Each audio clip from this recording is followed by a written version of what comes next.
In the opulent halls of Greystone Manor, a priceless emerald ring vanishes during a family gathering, plunging the household into a web of suspicion. Was it Harold, the debt-ridden cousin, desperate for a way out? Aunt Clara, whose sharp tongue hides her own secrets? The impeccable butler, Reynolds, who sees all but says little? Or the charming guest, Evelyn, whose smiles mask a hidden motive? Only Miss Jane Marple, with her keen eye and village wisdom, can unravel the truth behind the theft, where every glance, every scuff mark, reveals a heart driven by greed, fear, or desperation. Will the ring be found, or will the manor's secrets stay buried? Chapter 1. The gathering at Greystone Manor. The late August sun dipped low over Greystone Manor, bathing its ivy-clad walls in a golden glow that softened the stern grey stone. The estate, perched on a gentle rise in the Devon countryside, seemed to hum with the quiet anticipation of a family gathering.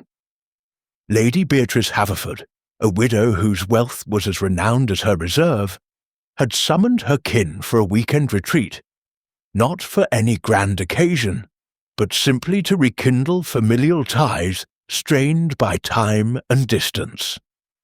The air carried the scent of roses from the manicured gardens, and within the manor's oak-panelled drawing-room, the clink of teacups mingled with the murmur of polite conversation.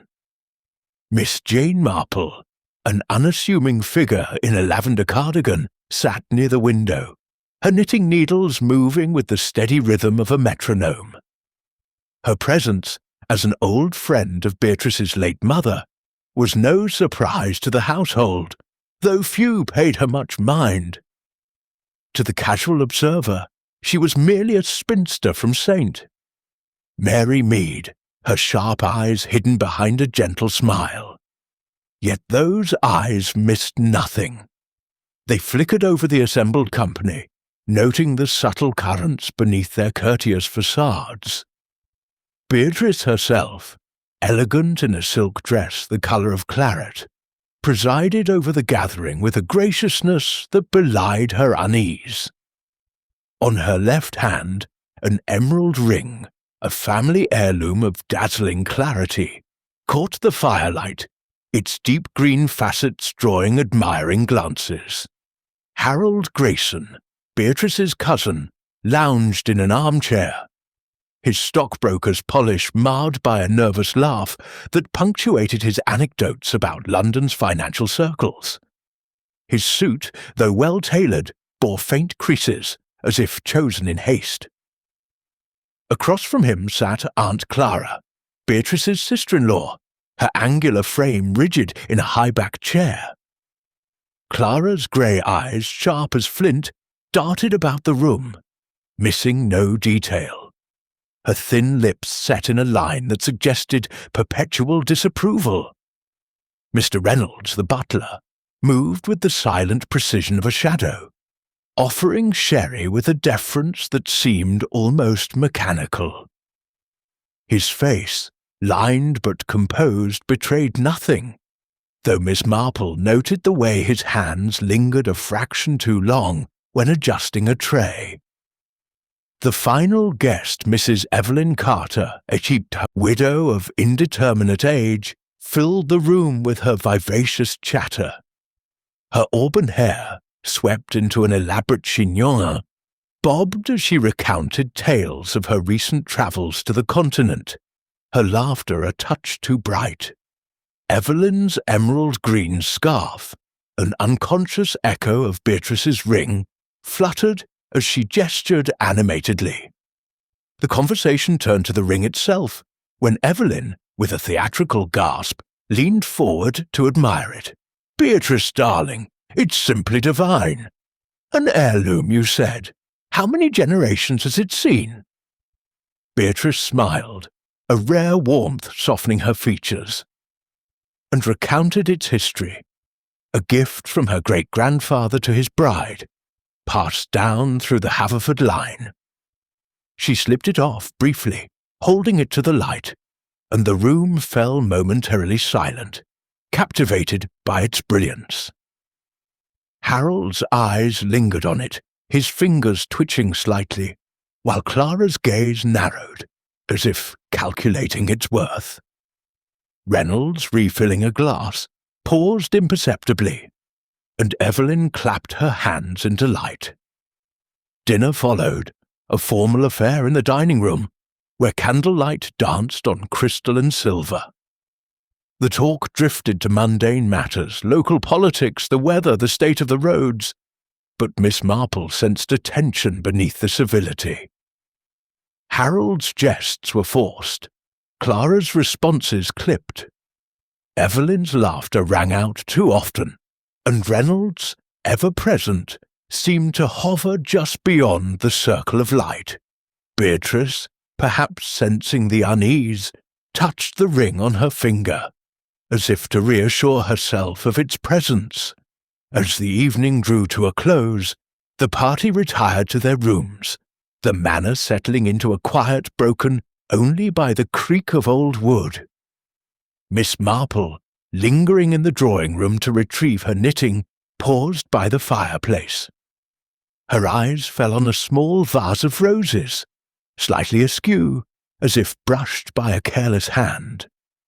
She straightened it, her mind already turning over the evening's observations.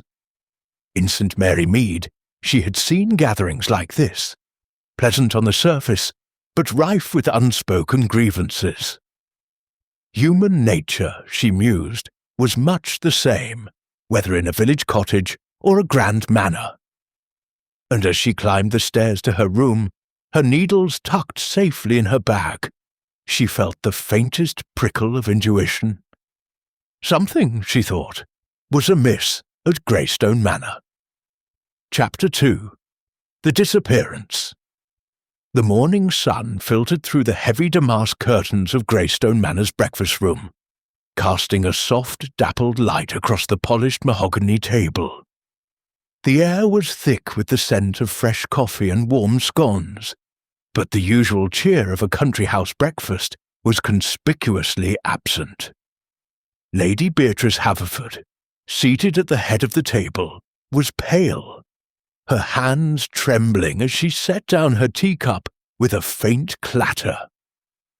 Her voice, when she spoke, was low but carried the weight of suppressed panic. "The ring," she said, her eyes darting to the assembled company, "is gone."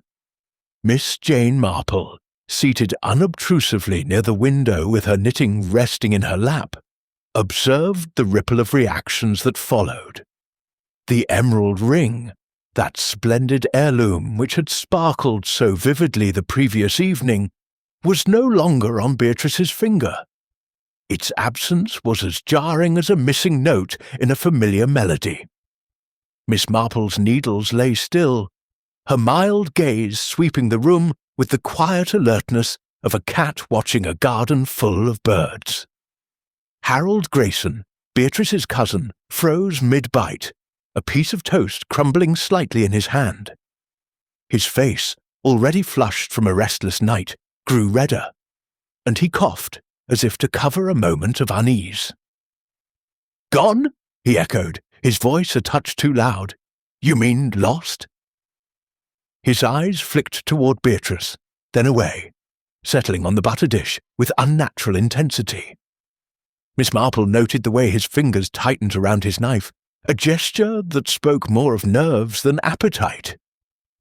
Aunt Clara, seated opposite, straightened in her chair, her thin lips pursing into a line of disapproval. Her grey eyes, sharp as ever, fixed on Beatrice with a mixture of sympathy and reproach. "Really, Beatrice, you ought to have been more careful," she said, her tone crisp. "An heirloom like that, left lying about. It's practically an invitation." Her words, though critical, carried a hint of satisfaction, as if the loss confirmed some private judgment. Miss Marple, pretending to adjust her knitting, marked the faint tremor in Clara's hand as she reached for her tea. a sign, perhaps, of more than mere indignation. Mr. Reynolds, the butler, stood by the sideboard, his posture as impeccable as ever, though his eyes betrayed a flicker of concern. He stepped forward, offering to refill Beatrice's cup, but his movements were slower than usual, deliberate, as if he were measuring his response to the crisis. "Shall I organize a search, madam?" he asked, his voice smooth, but tinged with a deference that seemed almost too perfect. Miss Marple, ever attuned to such nuances, wondered if his composure masked a deeper awareness of the night's events. Mrs. Evelyn Carter, the vivacious guest, gasped theatrically, her hand flying to her chest. "Stolen!" she exclaimed, her auburn hair catching the light as she leaned forward. "Oh, Beatrice, how dreadful! It must have been a thief in the night, some prowler who slipped in while we slept." Her words tumbled out in a rush, her green scarf fluttering as she gestured. Yet her eyes, Miss Marple noted, were bright with excitement rather than fear, as if the drama were a delightful diversion. Evelyn's flair for the dramatic was not unlike that of young Betty Collins in Saint. Mary Mead, who had once spun a tale of burglary to cover her own mischief. Beatrice, her composure fraying, recounted the events of the previous evening. "I wore the ring all through dinner," she said, her voice faltering. "I showed it to Evelyn afterward, in the drawing room. I'm certain I had it then. But when I woke this morning, it was gone. I checked my jewellery box, my dressing table, everywhere." Her hands twisted in her lap, and she looked to Reynolds, as if hoping his efficiency might produce the ring from thin air.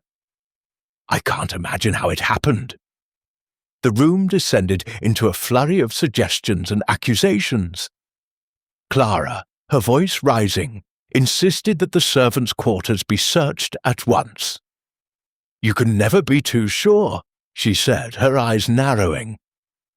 Harold, mopping his brow with a napkin, muttered something about carelessness, though his words lacked conviction. Evelyn proposed calling the police, her tone suggesting she relished the prospect of official intervention. Only Reynolds remained silent, his face a mask of professional calm, though Miss Marple caught the briefest glance he cast toward the door, as if expecting an interruption. It was Beatrice who decided the matter.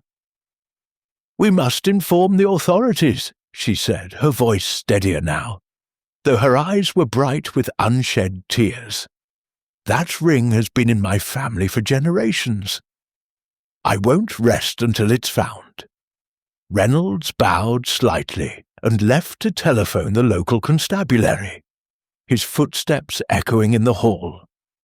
Miss Marple, her knitting untouched, leaned forward slightly, her mind already sifting through the fragments of the morning's revelations. The household, stirred into action, began a haphazard search.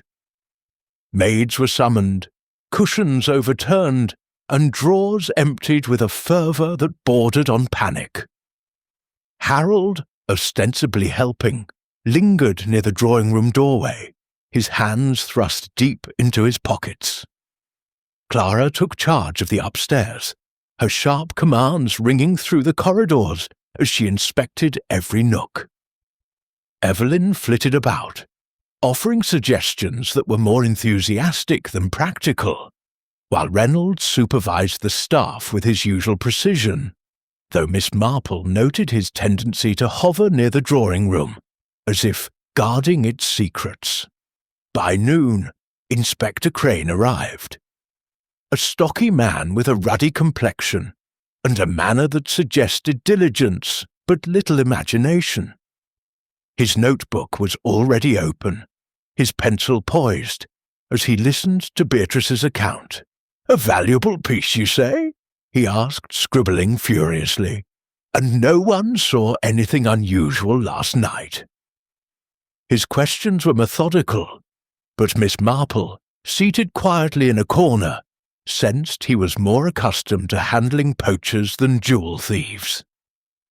She adjusted her shawl, her eyes never leaving the faces of those around her. The inspector began his interviews in the library, a room lined with leather-bound volumes and heavy with the scent of old paper. Harold was first, his nervous laugh more pronounced as he recounted his movements. "I was in the drawing-room after dinner," he admitted, his fingers tugging at his collar. "Just admiring the view from the window. The moon was quite bright." His words were plausible, but Miss Marple, who had seen many a young man in St. Mary Mead stammer under scrutiny, noted the sweat beading on his forehead. Harold's financial troubles, hinted at by Clara the previous evening, lingered in her mind. Debt, she knew, could drive even the most respectable to desperate acts. Clara was next, her answers clipped and precise. "I went to bed early," she said, her hands folded tightly in her lap. "I saw nothing, though I warned Beatrice about wearing such a valuable ring so carelessly." Her tone was reproachful, but Miss Marple detected a trace of defensiveness, as if Clara feared the inspector's gaze might linger too long on her own affairs. The brooch pinned to her dress, a costly piece for a woman of modest means, caught Miss Marple's eye once more. It was not unlike the silver locket stolen in St. Mary Mead, which had turned up in the possession of a woman who claimed poverty but coveted finery. Reynolds, when questioned, was the picture of propriety. "I cleared the drawing-room after the guests retired," he said, his voice even. "I noticed nothing amiss, sir." His account was flawless, yet Miss Marple, who had once unravelled a village theft by noting a maid's overly polished demeanour, wondered if Reynolds's perfection was itself a clue. A butler, after all, saw everything, perhaps more than he admitted. Evelyn Carter's interview was a performance. She swept into the library, her scarf trailing dramatically, and launched into a breathless account of her evening with Beatrice. "We talked for ages in the drawing-room," she said, her hands fluttering. "I admired the ring, of course. Who wouldn't? But I went straight to bed afterward." Her timeline was vague, shifting slightly with each retelling, and Miss Marple, listening from the hall, recalled a St. Mary Mead actress whose embellishments had masked a guilty conscience. Evelyn's charm, she thought, was a shield, but what it concealed remained unclear. As the interviews concluded, Inspector Crane announced a thorough search of the manor. The staff, under Reynolds's direction, combed every room, while the family trailed behind, their unease palpable.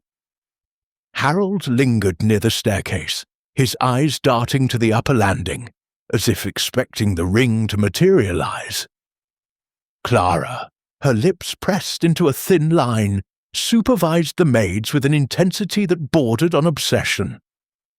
Evelyn, meanwhile, hovered near Beatrice, offering consoling murmurs that seemed more performative than sincere. Miss Marple, declining to join the search, remained at the breakfast room. Her knitting resumed, but her mind far from idle. She considered the ring itself, a heavy gold band set with a single flawless emerald, its value not merely monetary, but sentimental. Beatrice had spoken of it with pride, a link to her ancestors, a symbol of continuity. Its loss was a wound, and Miss Marple, who had seen such wounds fester in village disputes, knew that theft often revealed more about the thief than the stolen object. She recalled a case in St. Mary Mead, where a missing silver teapot had exposed a web of envy and desperation.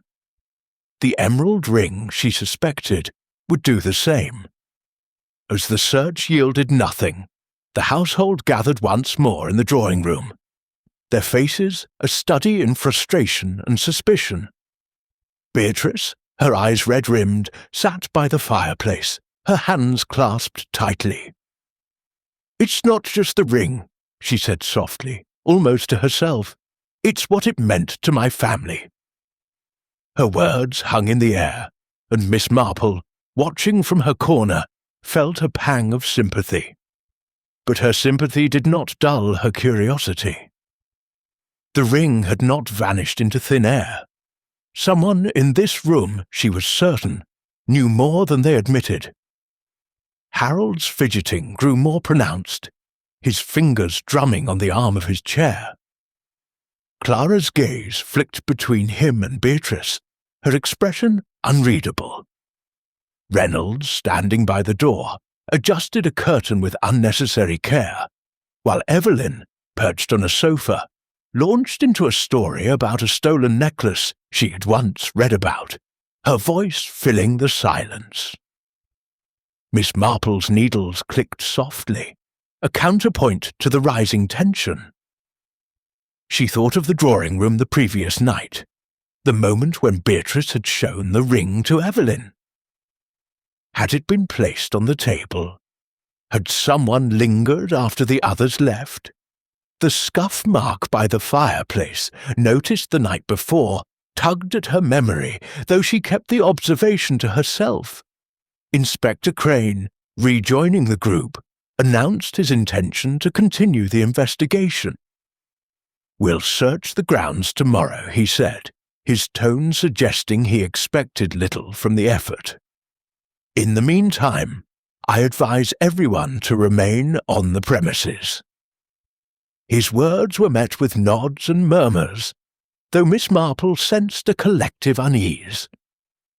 As the group dispersed, she remained, her eyes lingering on the fireplace. The vase of roses, straightened the previous night, stood undisturbed, but the room felt different now, as if it held secrets it was not yet ready to yield. Alone at last, Miss Marple rose and approached the fireplace, her steps slow but deliberate. She bent slightly, her eyes scanning the floor. The scuff mark was still there, faint but distinct, a crescent of disturbed polish near the hearth.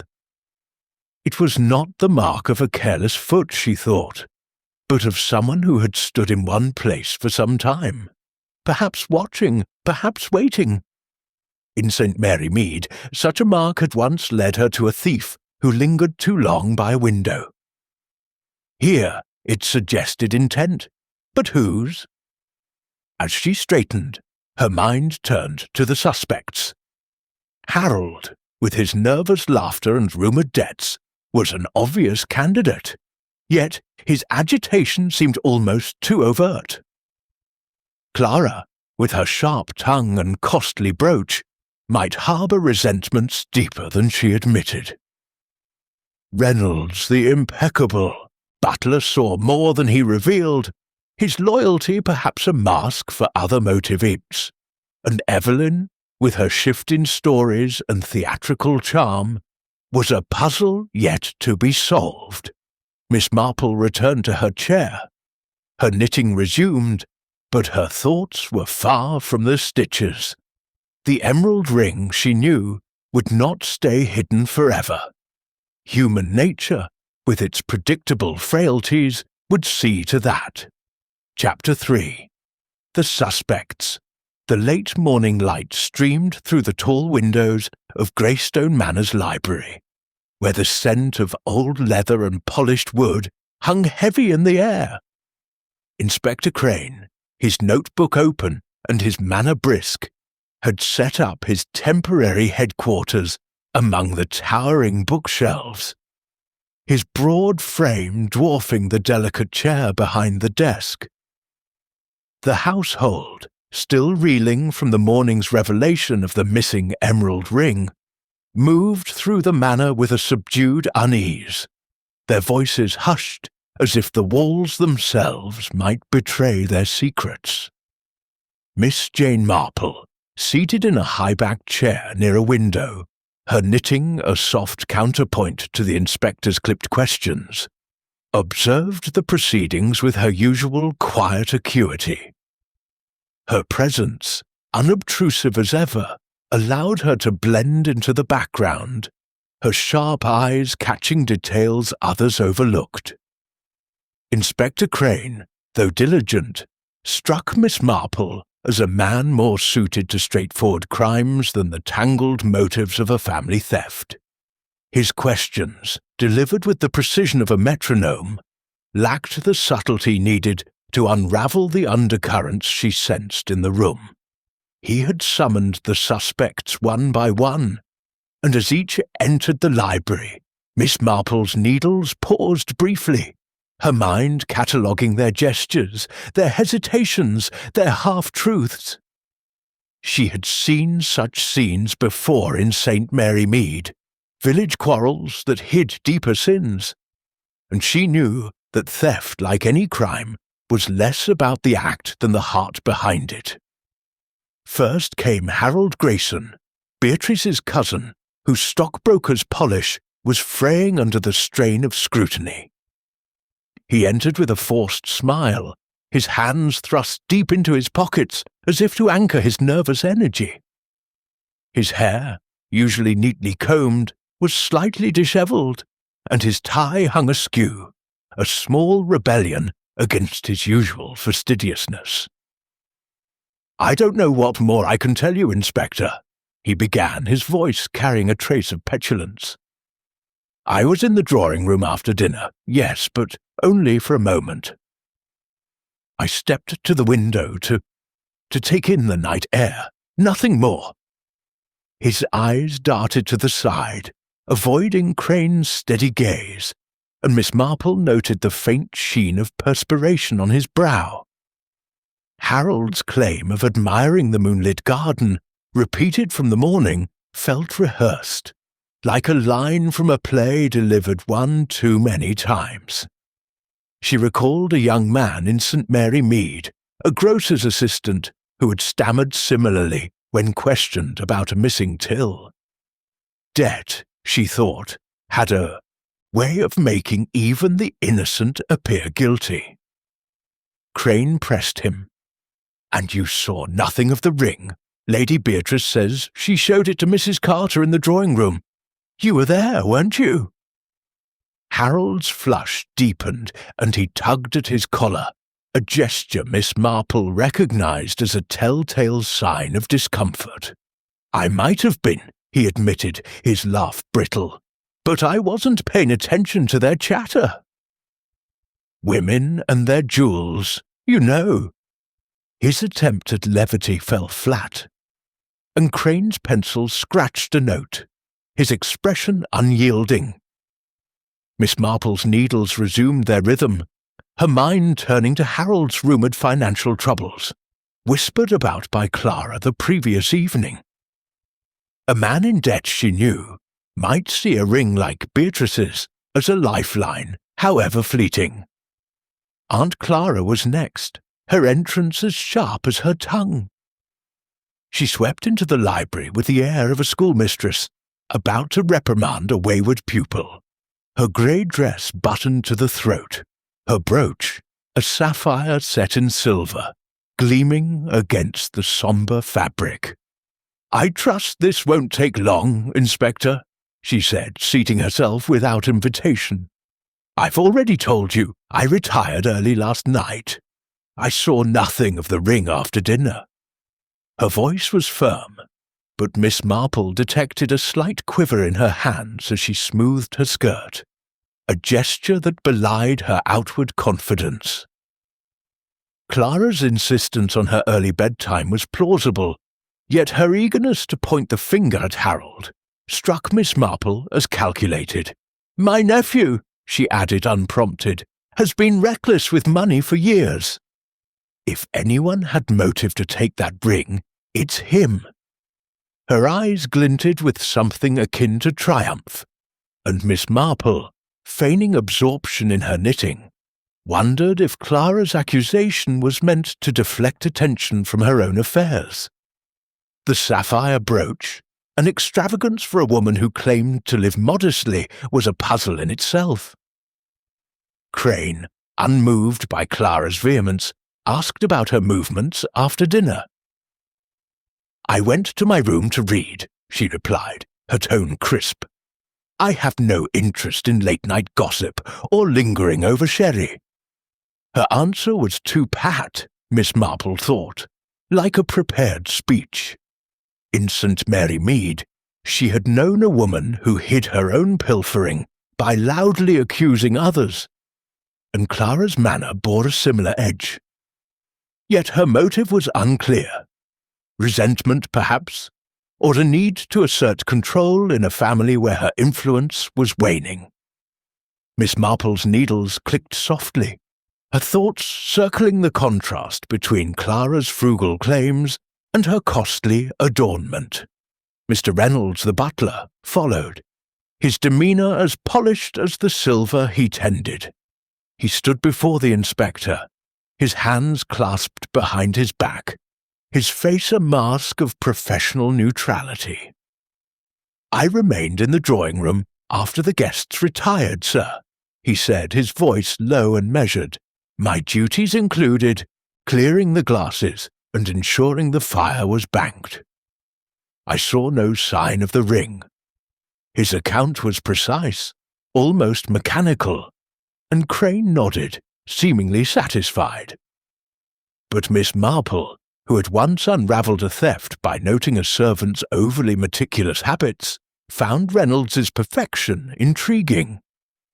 His eyes, dark and unreadable, had flickered briefly when the drawing-room was mentioned, a detail that might have escaped a less observant watcher. "You were the last to leave the room, then?" Crane asked. Reynolds inclined his head. "To my knowledge, yes, sir." Miss Marple's needles paused. A butler, she knew, was privy to every whisper in a household, and Reynolds's loyalty to Beatrice, while unquestioned, did not preclude other motives. Had he seen something or someone he chose not to mention? Mrs. Evelyn Carter entered last, her auburn hair catching the light as she breezed into the library, her scarf trailing like a banner. "Oh, Inspector, this is all so dreadful!" she exclaimed, sinking into a chair with a flourish. Her account of the evening was a cascade of words, delivered with the enthusiasm of a storyteller relishing her audience. "Beatrice and I were chatting in the drawing-room. Such a lovely ring! I couldn't help but admire it. She showed it to me, held it up to the light. After that, I went to bed. I can't imagine how it vanished." Her hands fluttered, her smile bright, but Miss Marple noted a slight hesitation when Crane asked for the exact time she left Beatrice. "Oh, 10, perhaps 10:30, Evelyn said, then corrected herself. "No, closer to 11, I think." The inconsistency was subtle, but to Miss Marple it was as telling as a dropped stitch in a pattern. Evelyn's charm, she thought, was a performance, not unlike that of a saint. Mary Mead actress who had once spun tales to distract from her own indiscretions. Crane, scribbling in his notebook, seemed unaware of the undercurrents Miss Marple sensed. He thanked Evelyn and dismissed her, his attention already turning to the logistics of the ongoing search. As the library emptied, Miss Marple remained, her knitting a pretext for lingering. She considered the suspects, each a thread in the tapestry of the theft. Harold, with his nervous manner and rumoured debts, was the most obvious, yet his agitation felt almost too conspicuous. Clara's accusations, delivered with such relish, suggested a personal grudge, perhaps masking her own secrets. Reynolds, with his flawless composure, knew more than he revealed, his role as observer giving him unique access to the household's dynamics. And Evelyn, with her shifting timeline and theatrical flair, was a cipher, her motives obscured by her exuberance. Miss Marple rose, her movements slow but deliberate, and approached the window overlooking the garden. The roses, vibrant in the sunlight, reminded her of the vase in the drawing-room, slightly askew the previous night. The scuff mark by the fireplace, too, lingered in her mind, a small detail, but insane. Mary Mead, such details had often unlocked greater truths. She thought of a village theft, years ago, where a misplaced hairpin had pointed to the culprit. Here, the scuff mark suggested someone had stood still, perhaps watching as Beatrice handled the ring. But who, and why? As she returned to her chair, her knitting resumed, Miss Marple's thoughts turned to the ring itself. Its value was undeniable, but its theft was not merely a matter of greed. In her experience, such acts often sprang from desperation, envy, or a need to settle scores. The emerald ring, she suspected, was a key to more than a jewel box. It was a window into the heart of Greystone Manor. And as the household prepared for lunch, their voices drifting through the corridors, Miss Marple knew that the truth, like her knitting, would require patience to unravel. Chapter 4. A Quiet Observation. The afternoon sun hung low over Greystone Manor, casting long shadows across the manicured lawns and gravel paths of the estate's gardens. The air was warm, scented with lavender and the faint tang of cut grass, but the tranquility of the scene belied the tension that gripped the household. The search for the missing emerald ring had yielded nothing, and the manor buzzed with whispered speculations and sidelong glances. Miss Jane Marple, her lavender cardigan draped lightly over her shoulders, strolled slowly along a path lined with rose bushes, her knitting bag tucked under her arm. To any observer, she was merely an elderly spinster taking the air, but her sharp eyes missed nothing, and her mind was as active as the bees humming among the flowers. Miss Marple had declined to join the frenetic search that had consumed the morning, preferring instead to observe the household from a quieter vantage point. In St. Mary Mead, she had learned that the truth often revealed itself, not in the clamour of action, but in the small, unguarded moments.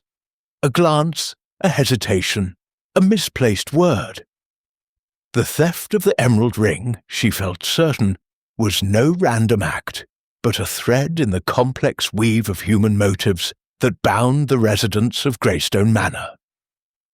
As she paused by a cluster of crimson roses, their petals vivid against the green, she let her thoughts drift back to the previous evening, piecing together the fragments of what she had seen and heard. The drawing-room, with its heavy curtains and polished mahogany, had been the stage for the ring's last appearance. Beatrice, proud but not ostentatious, had shown the ring to Evelyn Carter, its emerald catching the firelight as she held it aloft. Harold Grayson had been nearby, his nervous laughter punctuating the conversation, while Aunt Clara's sharp eyes had followed every movement. Mr. Reynolds, the butler, had glided through the room, his presence as unobtrusive as a shadow. Yet Miss Marple knew that servants often saw more than their employers realized. The scuff mark by the fireplace, noticed the previous night, lingered in her mind. A faint crescent of disturbed polish that suggested someone had stood there, perhaps watching, perhaps waiting. She bent to examine a rose, her fingers brushing its velvety petals, but her thoughts were elsewhere. In St. Mary Mead, A stolen brooch had once been traced to a young woman who lingered too long by a parlour window. Her motive, not greed, but a desperate need to help a struggling family. The parallel was not exact, but it stirred Miss Marple's intuition. Harold's financial troubles, hinted at by Clara's barbed remarks, made him an obvious suspect, yet his agitation seemed almost too overt, like a flag waved too eagerly. Clara herself, with her costly sapphire brooch and claims of frugality, was a study in contradictions. Reynolds's impeccable demeanour suggested a man who knew more than he revealed, while Evelyn's theatrical charm felt like a curtain drawn over hidden intentions. As she continued her walk, the crunch of gravel underfoot a steady counterpoint to her thoughts, Miss Marple's attention was drawn to a raised voice from the terrace. Aunt Clara, her grey dress stark against the sunlit stone, was speaking to Harold, her tone sharp enough to carry across the garden. "You've always been careless, Harold," she said, her hands clasped tightly before her, "throwing money at schemes that never pan out. And now this. Beatrice should have known better than to trust you near her things." Harold's response was inaudible, but his slumped shoulders and averted gaze spoke of embarrassment, or perhaps something deeper. Miss Marple, pausing behind a hedge, noted the venom in Clara's voice. It was not merely criticism, she thought, but a kind of relish, as if Clara took pleasure in Harold's discomfort. In St. Mary Mead, such bitterness had once led a woman to accuse her neighbour falsely, hoping to divert suspicion from her own misdeeds. Miss Marple resumed her stroll, her eyes scanning the garden for other signs. The terrace, where Clara and Harold stood, overlooked the drawing-room's French windows, offering a clear view of the interior. Had someone stood there last night, watching as Beatrice displayed the ring? The thought lingered as she rounded a corner and found herself near the kitchen garden, where a young maid was gathering herbs. The girl, flustered by Miss Marple's quiet approach, dropped her basket, and as Miss Marple helped her retrieve it, she asked casually about the previous evening. "Oh, it was ever so busy, ma'am," the maid said, her cheeks pink. "Mr. Reynolds had us running about, clearing up after dinner. He was particular about the drawing-room, said it had to be spotless before he locked up." Miss Marple nodded, her smile encouraging, but her mind seized on the butler's insistence on tidying the drawing-room himself. Was it diligence, she wondered, or a desire to ensure no one else lingered there? Returning to the beamed path, Miss Marple considered Reynolds's role. In St. Mary Mead, a gardener had once hidden a stolen watch in a potting shed, knowing his routine duties would keep others at bay. Reynolds, with his access to every corner of the manor, could easily have concealed the ring, or seen who did. His composure, so flawless during the inspector's questioning, was itself a kind of clue, like the overly neat handwriting of a village boy who had forged a note to cover his truancy. Yet Reynolds's motive was unclear. Loyalty to Beatrice was evident, but loyalty could coexist with other impulses, resentment perhaps, or a need to protect someone else. As she neared the rose garden's edge, Miss Marple's thoughts turned to Evelyn Carter. The vivacious guest had been quick to admire the ring, her enthusiasm drawing attention to its beauty. Her account of the evening, however, was muddled, her timeline shifting under Crane's questioning. Miss Marple recalled a St. Mary Mead widow who had charmed her way through a village scandal, her laughter masking a calculating mind. Evelyn's green scarf, an echo of the ring's emerald, was a small detail, but Miss Marple knew that such coincidences often held meaning. Had Evelyn's admiration been genuine, or had it been a pretext to study the ring closely? The sound of footsteps interrupted her reverie. Inspector Crane, his notebook tucked under his arm, was crossing the lawn, his expression one of mild frustration. "Miss Marple," he said, tipping his hat, "taking the air, I see." "No luck with the search yet, I'm afraid. We've turned the house upside down." His tone was polite but dismissive, as if he saw little value in her presence. Miss Marple smiled faintly, her eyes crinkling. "These things take time, Inspector," she said. "In my village, we once lost a silver spoon for weeks, only to find it behind a bookshelf. People are careless, but they're also predictable." Crane nodded, clearly unconvinced, and moved on, his boots crunching on the gravel. Alone again, Miss Marple sat on a stone bench, her knitting bag beside her. She drew out her needles, the soft click of their rhythm a comfort as she sifted through her observations. The scuff mark by the fireplace remained a puzzle, its position suggesting deliberation rather than accident. Had someone stood there, watching as Beatrice set the ring on the table?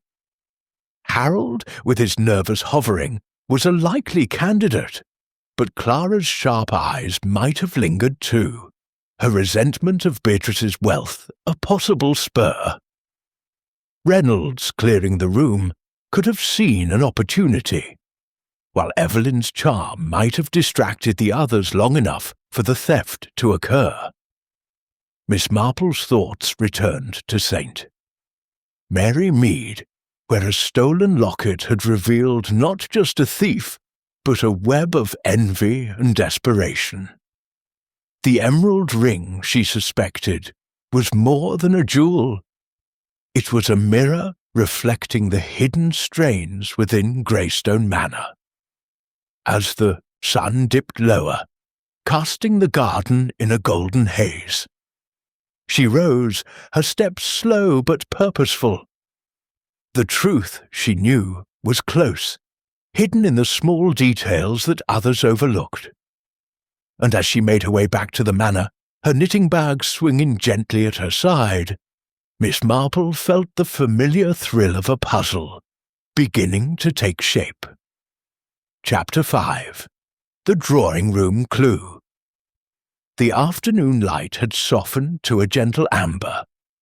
By the time Miss Jane Marple made her way back to Greystone Manor's drawing room, her steps measured and her knitting bag a familiar weight at her side. The search for the missing emerald ring had left the household in a state of restless agitation, with maids still poking into corners and Inspector Crane's heavy tread echoing through the corridors. Yet Miss Marple, with her unerring instinct for the small details that others overlooked, felt the drawing room held secrets yet to be uncovered. She had requested to see it again, and Inspector Crane, though visibly puzzled by the elderly spinster's interest, had granted her request with a bemused nod. "If you think it'll help, Miss Marple," he'd said, his tone suggesting he expected little from her efforts. The drawing room was as elegant as she remembered, its heavy velvet curtains drawn back to admit the fading light, its mahogany table gleaming under a patina of careful polishing. The fireplace, with its marble mantel, stood as the room's focal point, its hearth now cold, but still bearing the faint scent of last night's fire. Miss Marple paused at the threshold, her eyes sweeping the space with the quiet intensity of a painter studying a canvas. The room felt different now, its grandeur tinged with the unease of the morning's discovery. In St. Mary Mead, she had once solved a theft by noticing a displaced cushion in a vicarage parlour. Here, she sensed, The answer lay in something equally subtle. She moved slowly toward the fireplace, her attention drawn once more to the scuff mark she had noticed the previous evening. A faint crescent of disturbed polish on the oak floor, barely visible unless one knew to look. She crouched, her joints protesting slightly, and examined it closely. The mark was not random, she decided. It suggested someone had stood in one place for some time, their weight shifting just enough to mar the floor's sheen. "Interesting," she murmured, her voice soft as she straightened. In her village, such a mark had once pointed to a maid who lingered by a door, eavesdropping on a conversation she shouldn't have heard. Here, it suggested intent, but whose? Miss Marple's gaze shifted to the mahogany table, where Beatrice had shown the ring to Evelyn Carter the previous night. The table's surface was flawless, its polish undisturbed, but she pictured the scene. Beatrice slipping the ring from her finger, holding it to the firelight, its emerald glowing like a captured star. Evelyn's animated praise, Harold's hovering presence, Clara's watchful eyes, Reynolds's silent efficiency, all had converged in this room. Had the ring been left on the table, even for a moment? Had someone seized the opportunity when attention was elsewhere? She approached the table, her fingers brushing its edge as she considered the sequence of events. Beatrice had been certain she wore the ring through dinner, and Evelyn's account, though vague on timing, confirmed they had lingered here afterward. Harold had admitted to staying in the room, claiming to admire the view, while Clara insisted she had retired early. Reynolds, tasked with tidying, had been the last to leave. Miss Marple's eyes narrowed slightly. The scuff mark's position, near the fireplace but with a clear view of the table, suggested someone had stood apart, observing. But observing what? The ring or the people around it? She turned her attention to the fireplace itself, its mantel adorned with a porcelain clock and a pair of candlesticks. The vase of roses, which she had straightened the previous night, stood precisely as she had left it, its petals still vibrant. Yet something about the arrangement nagged at her. A sense that it was too perfect, as if placed to draw attention away from something else. In St. Mary Mead, a rearranged bookshelf had once hidden a stolen letter. Here, she wondered if the vase's position was more than coincidence. She reached out, her fingers grazing the porcelain, and noticed a faint smudge on its base, barely discernible.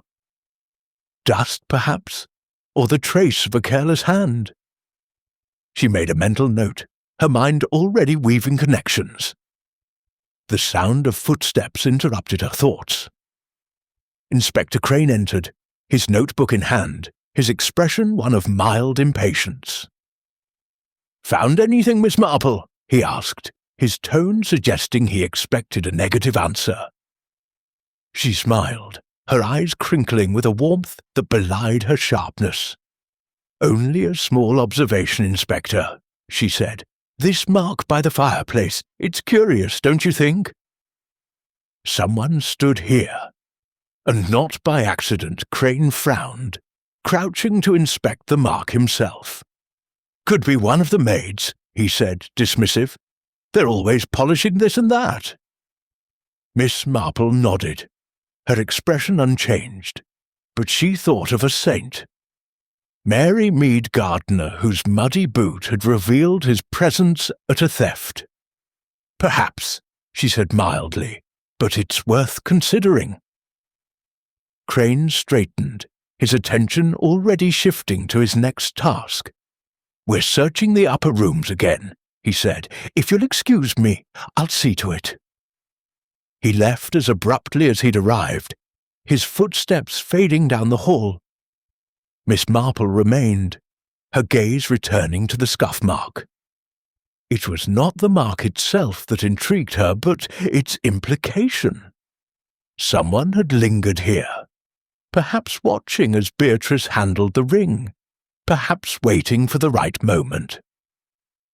Harold, with his nervous demeanour, was a likely candidate, yet Clara's sharp gaze might have lingered too. Her resentment of Beatrice's wealth a possible motive. Reynolds, tidying the room, had the perfect excuse to be present, while Evelyn's chatter might have provided a distraction. Miss Marple moved to the French windows, which opened onto the terrace. The view was clear, offering a direct line of sight to the table. Had someone stood outside, watching through the glass? The idea was plausible, but the scuff mark suggested an indoor presence. She stepped back, her mind reconstructing the evening. Beatrice showing the ring to Evelyn, Harold hovering near the window, Clara perhaps watching from a distance, Reynolds moving silently with his tray. The ring left briefly on the table would have been an easy target for a quick hand. But whose? She returned to the fireplace, her eyes scanning the hearth.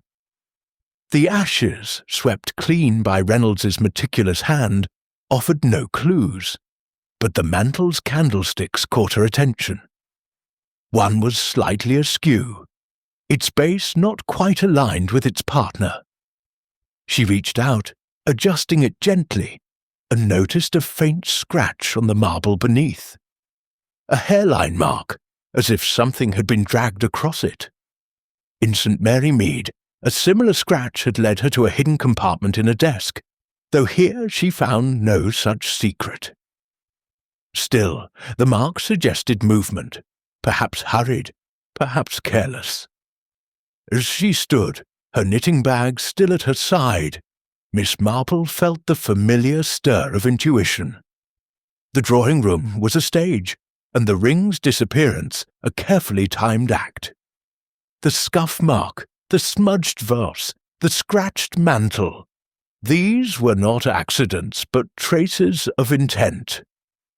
In her village, such traces had often pointed to the truth, like breadcrumbs leading through a forest. Here, they suggested a thief who had planned their moment, perhaps relying on the evening's distractions to act unnoticed. The sound of voices from the hall drew her attention. Beatrice, her face pale, entered with Evelyn, who was offering consoling murmurs.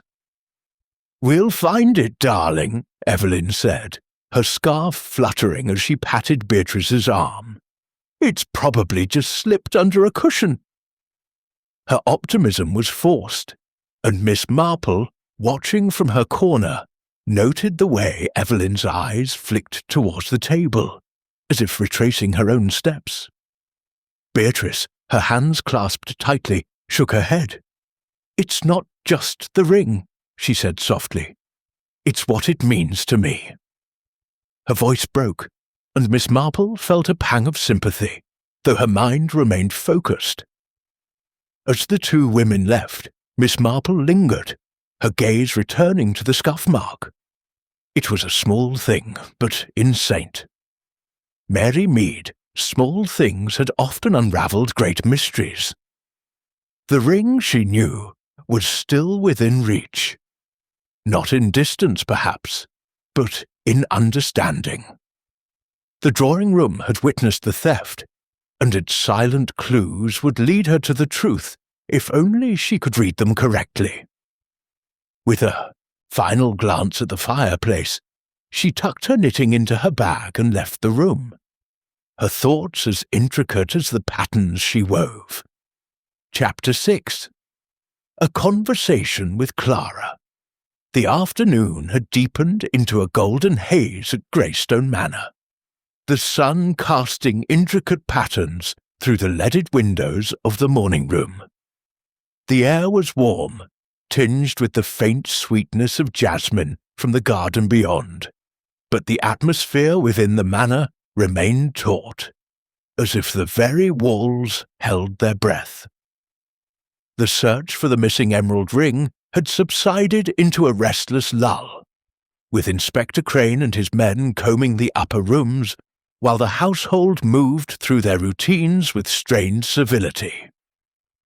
Miss Jane Marple, seated in a chintz-covered armchair by the morning-room's bay window, her knitting a soft cascade of lavender wool in her lap, appeared to be merely enjoying a moment of quiet. Yet her eyes, sharp behind their mild expression, missed nothing, and her mind was as busy as the bees in the garden outside. She had chosen this room deliberately, knowing it was a favourite of Aunt Clara, whose sharp tongue and sharper gaze had intrigued her from the start. Clara's accusations against Harold Grayson, delivered with such relish, suggested more than familial disapproval, and Miss Marple, who had unravelled many a village scandal by listening to the unguarded words of the discontented, hoped a conversation might reveal more. In St. Mary Mead, she had once coaxed a confession from a bitter spinster over tea simply by letting her talk.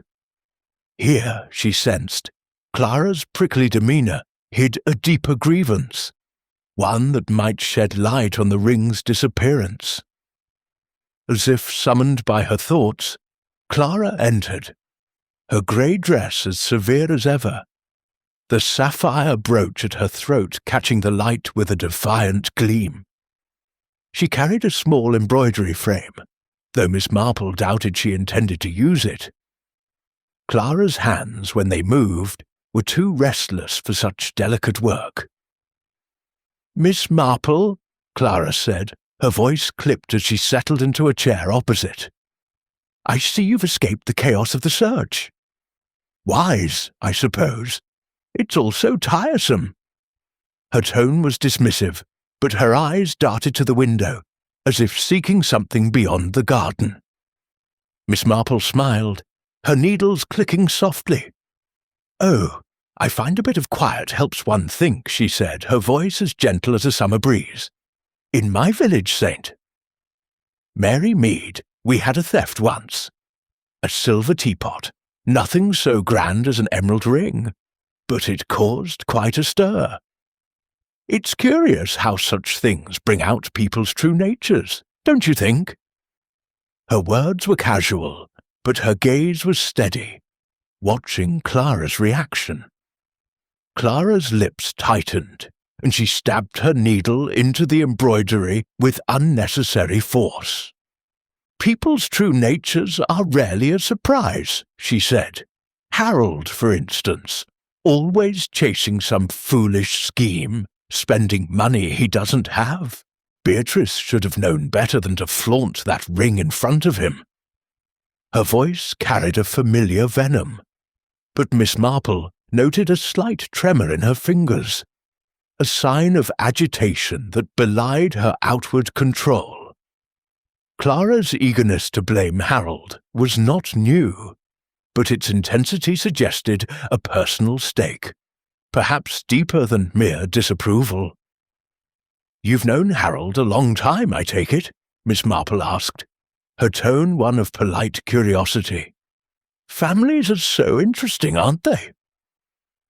"In St. Mary Mead, we had a cousin who borrowed from everyone, always promising to repay. It made for such tension at gatherings," she paused, her needles pausing too, as if inviting Clara to fill the silence. Clara seized the bait, her eyes narrowing. "Harold's been a burden since he was a boy," she said, "always expecting handouts, always in debt. Beatrice's late husband tried to help him, you know, set him up in that stockbroking business. And what did Harold do? Squandered it on bad investments." Her voice rose, a flush creeping into her cheeks. "If you ask me, he saw that ring and thought it his salvation. Men like him always do."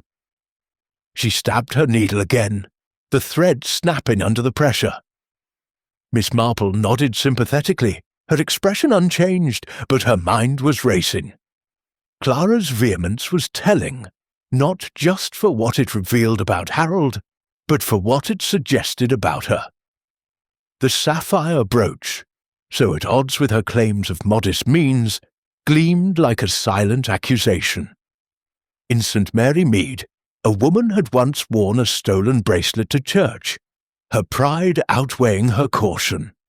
Was Clara's brooch a similar lapse, or merely a cherished possession? "It must be difficult," Miss Marple said softly, "to see family struggle so. Beatrice's ring, though, such a lovely thing. I suppose it's tempting to anyone." Not just Harold. Clara's eyes flashed. And for a moment, Miss Marple thought she might snap a retort. Instead, she smoothed her skirt, her composure returning like a curtain drawn across a stage. "Tempting, yes," she said, her voice cooler now. "But some of us know the value of restraint. I've lived on my pension for years, never asking Beatrice for a penny, though heaven knows I could have." Her words were defiant, but Miss Marple caught the slight emphasis on never asking, as if Clara were defending herself against an unspoken accusation. The conversation turned to lighter matters, the weather, the roses in the garden, but Miss Marple steered it gently back to the night of the theft. "You retired early, I believe you said," she asked, her tone as innocent as a child's. "I often do myself. Late nights are so tiring. Did you happen to pass the drawing room on your way upstairs? It's such a charming room, isn't it?" Her question was casual, but her eyes were keen, watching Clara's reaction. Clara hesitated, her needle pausing mid-stitch. "I went straight to my room," she said, her voice firm but a shade too quick. "I had no reason to linger." The drawing room was full of chatter.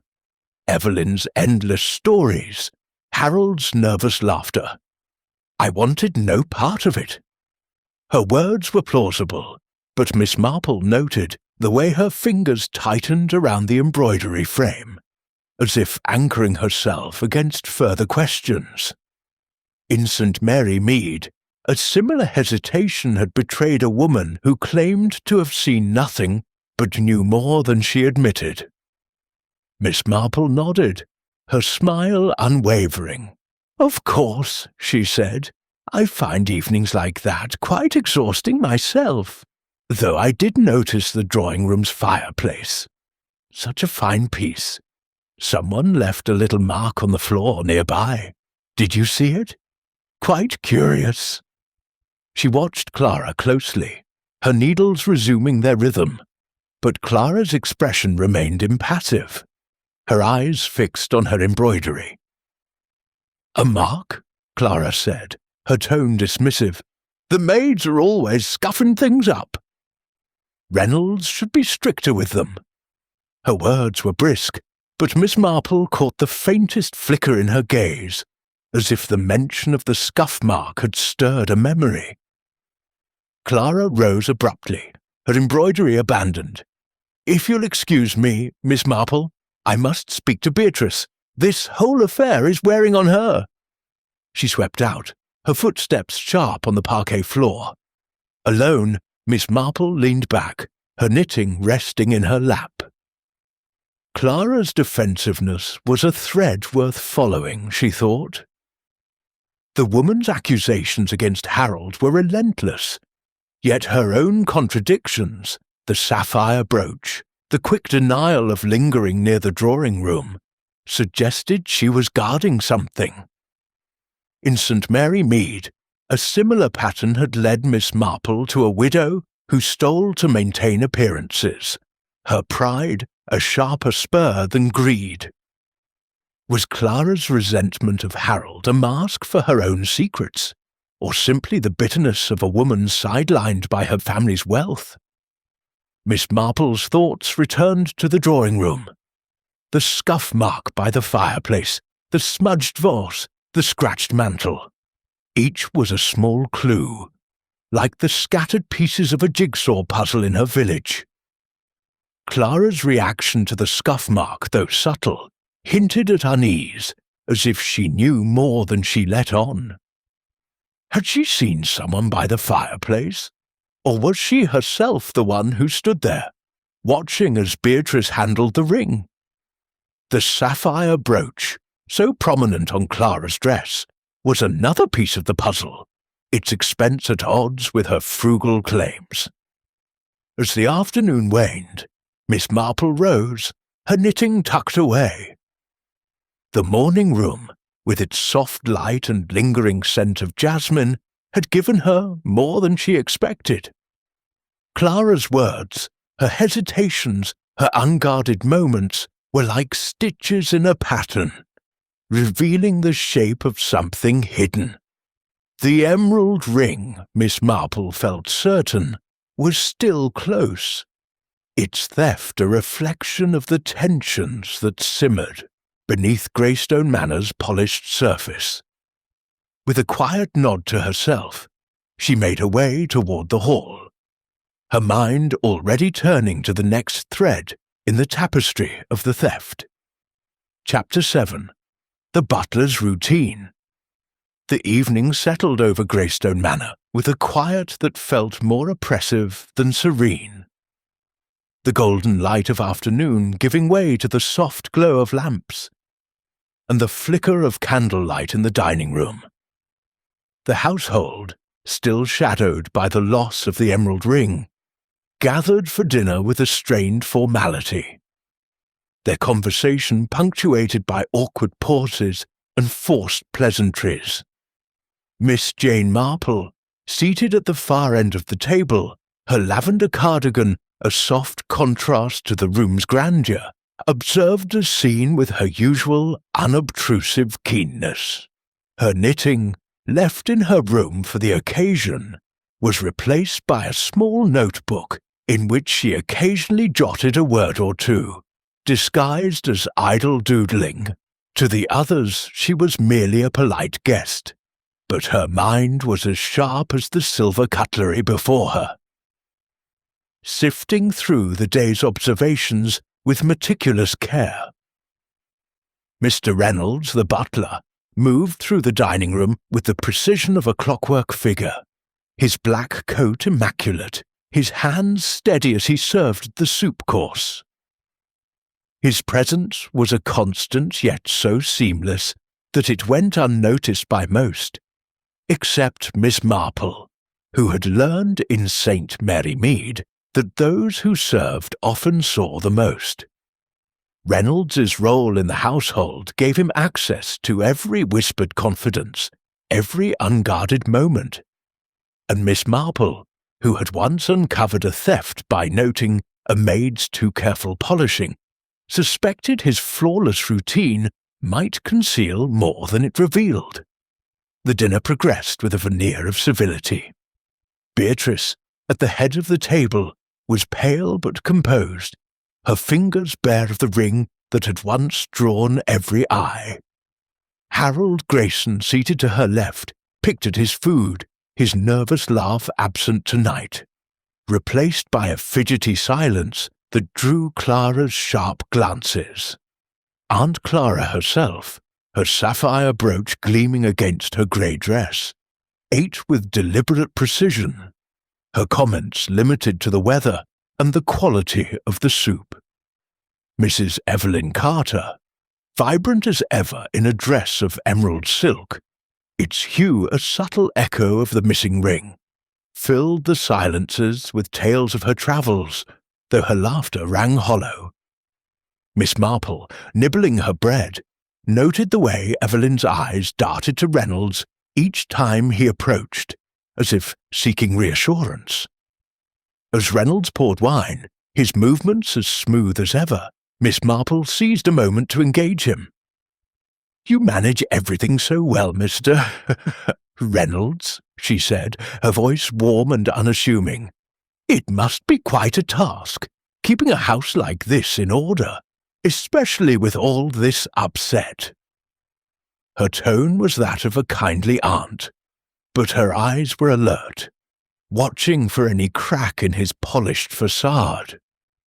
Reynolds inclined his head, his expression as neutral as the starched linen he carried. "Thank you, madam," he said. "It's my duty to ensure things run smoothly, whatever the circumstances."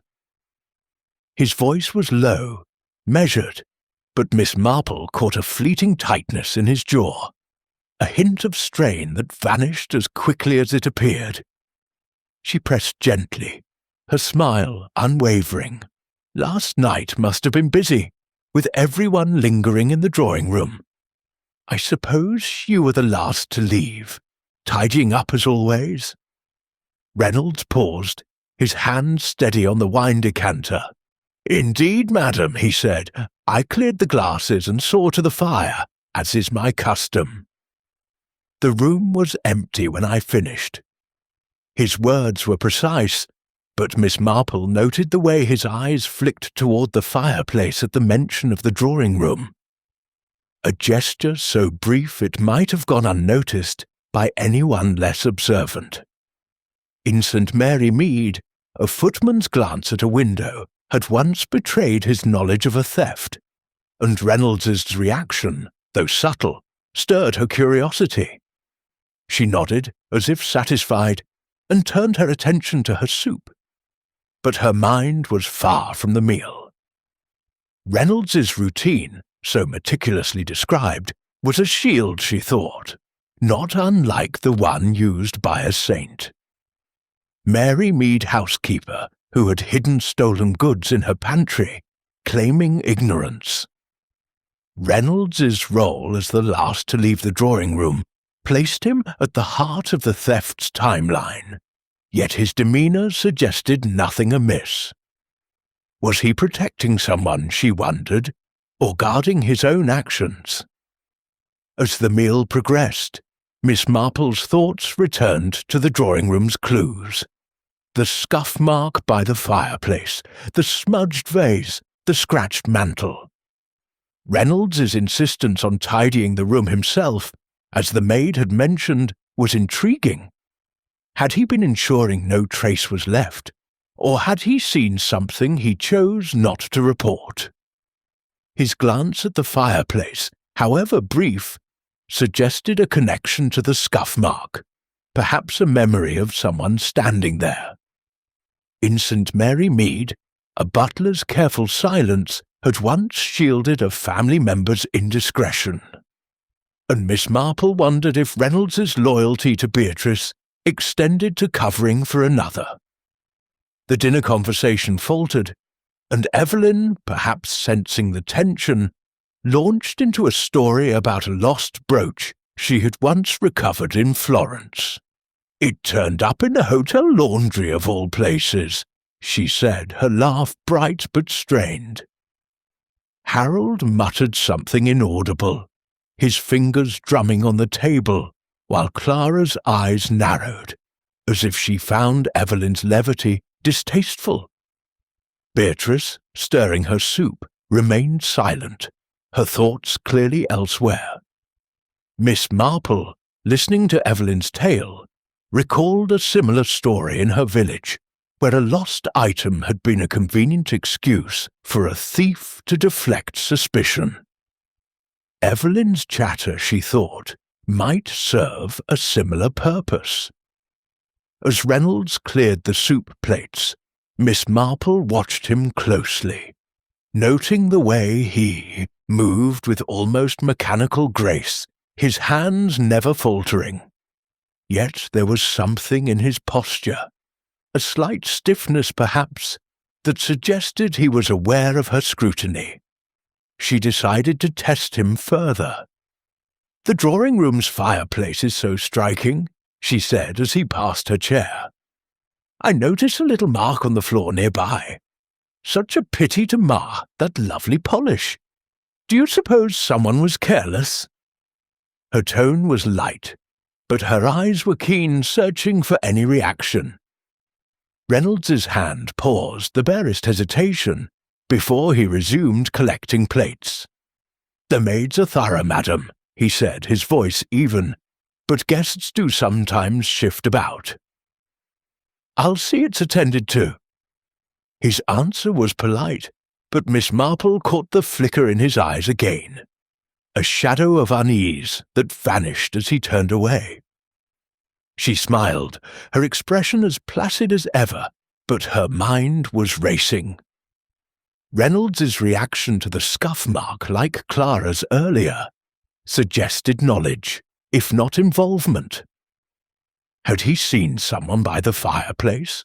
Or had he himself stood there, perhaps watching as the ring changed hands? The dinner concluded with a subdued dessert, and as the party rose, Miss Marple lingered, her notebook tucked away.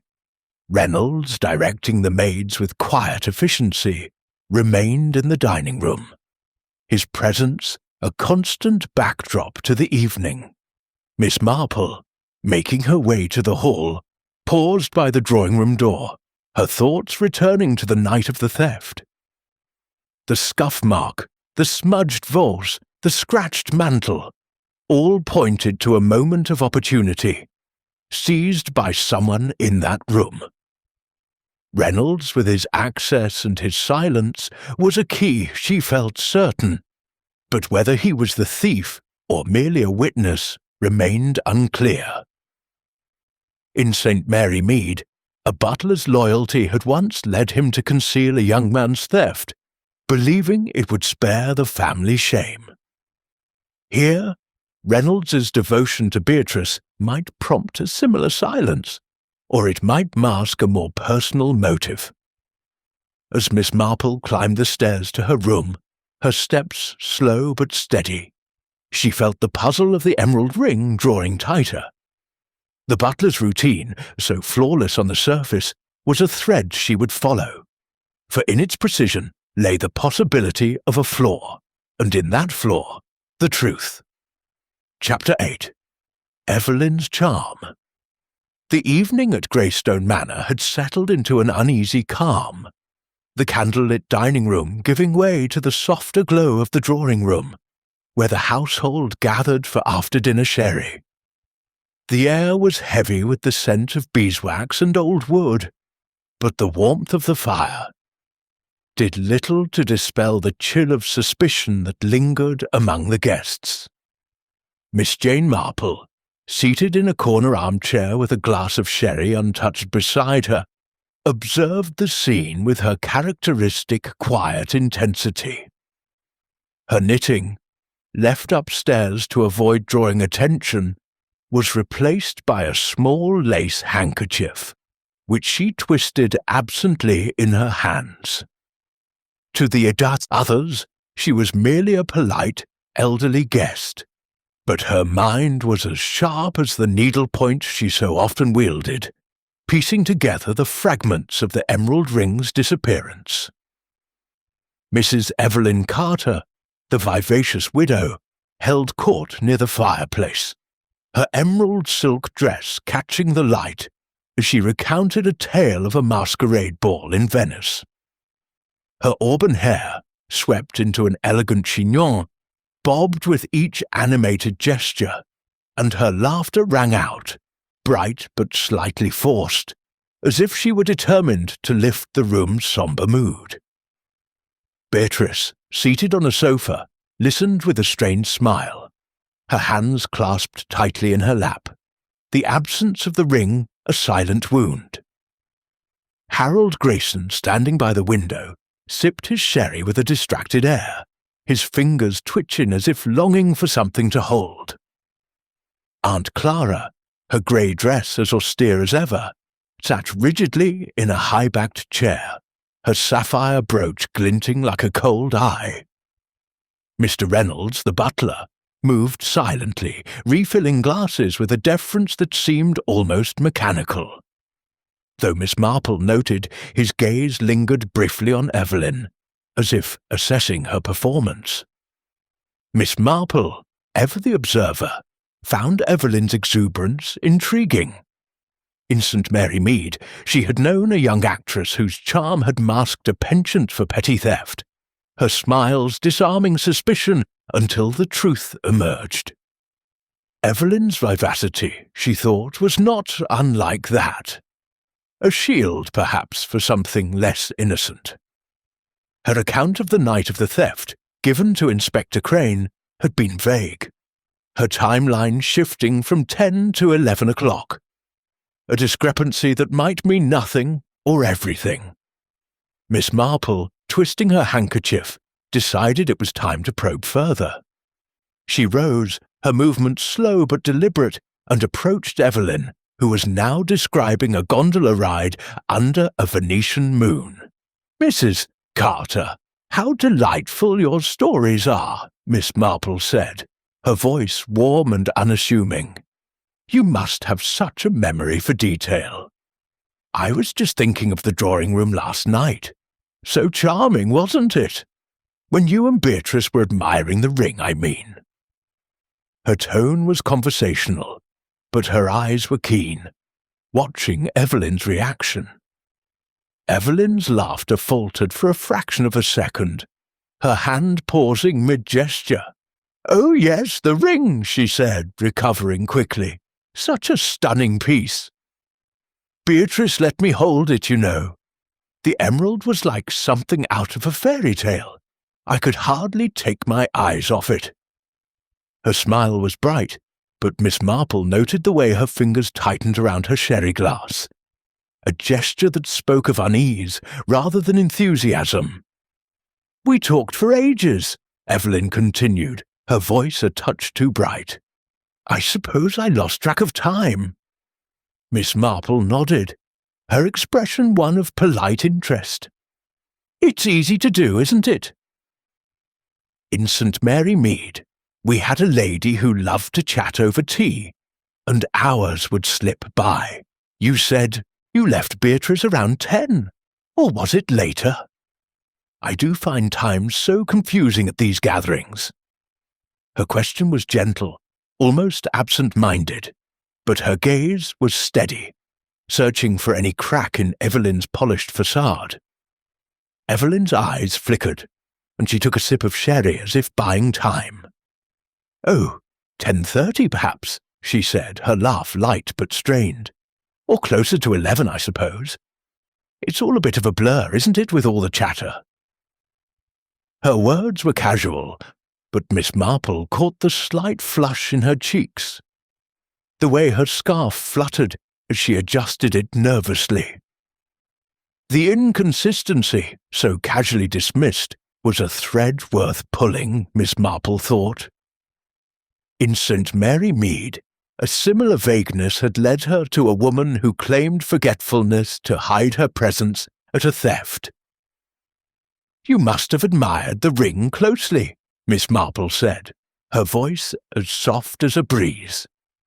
"Such a distinctive design. I noticed it myself. So heavy, with that lovely gold setting. Not the sort of thing one forgets." She smiled, her eyes crinkling, but her words were deliberate, testing Evelyn's memory, or her honesty. Evelyn's smile tightened, and she leaned forward, her voice dropping conspiratorially. "Oh, absolutely. The emerald was flawless, and the setting so intricate. I told Beatrice it deserved a museum." Her enthusiasm was convincing, but Miss Marple noted the precision of her description, as if she had studied the ring with more than casual interest. Had she lingered over it, perhaps planning to take it, or had she merely been caught up in its beauty? Miss Marple recalled a saint, Mary Mead girl, who had described a stolen necklace in vivid detail, her admiration a mask for her intent to sell it. The conversation drifted to other matters, Evelyn's travels, the charm of the manor, but Miss Marple steered it gently back. "The drawing-room must have been quite lively," she said, "with Harold by the window and Mr. Reynolds tidying up. Did you notice anyone else near the fireplace? I saw a little mark there, quite curious." Her tone was light, but her eyes were alert, watching for any sign of recognition. Evelyn's hand stilled on her scarf, and for a moment her expression was unreadable. "A mark?" she said, her laugh a touch too bright. "Oh, these old houses are full of scratches and scuffs, aren't they?" "I didn't notice anything, I'm afraid. I was too busy chatting with Beatrice." Her words were smooth, but Miss Marple caught the briefest glance toward the fireplace, as if Evelyn were picturing the scene. The reaction, like Reynolds's earlier flicker, suggested knowledge, though whether of the mark or something else was unclear.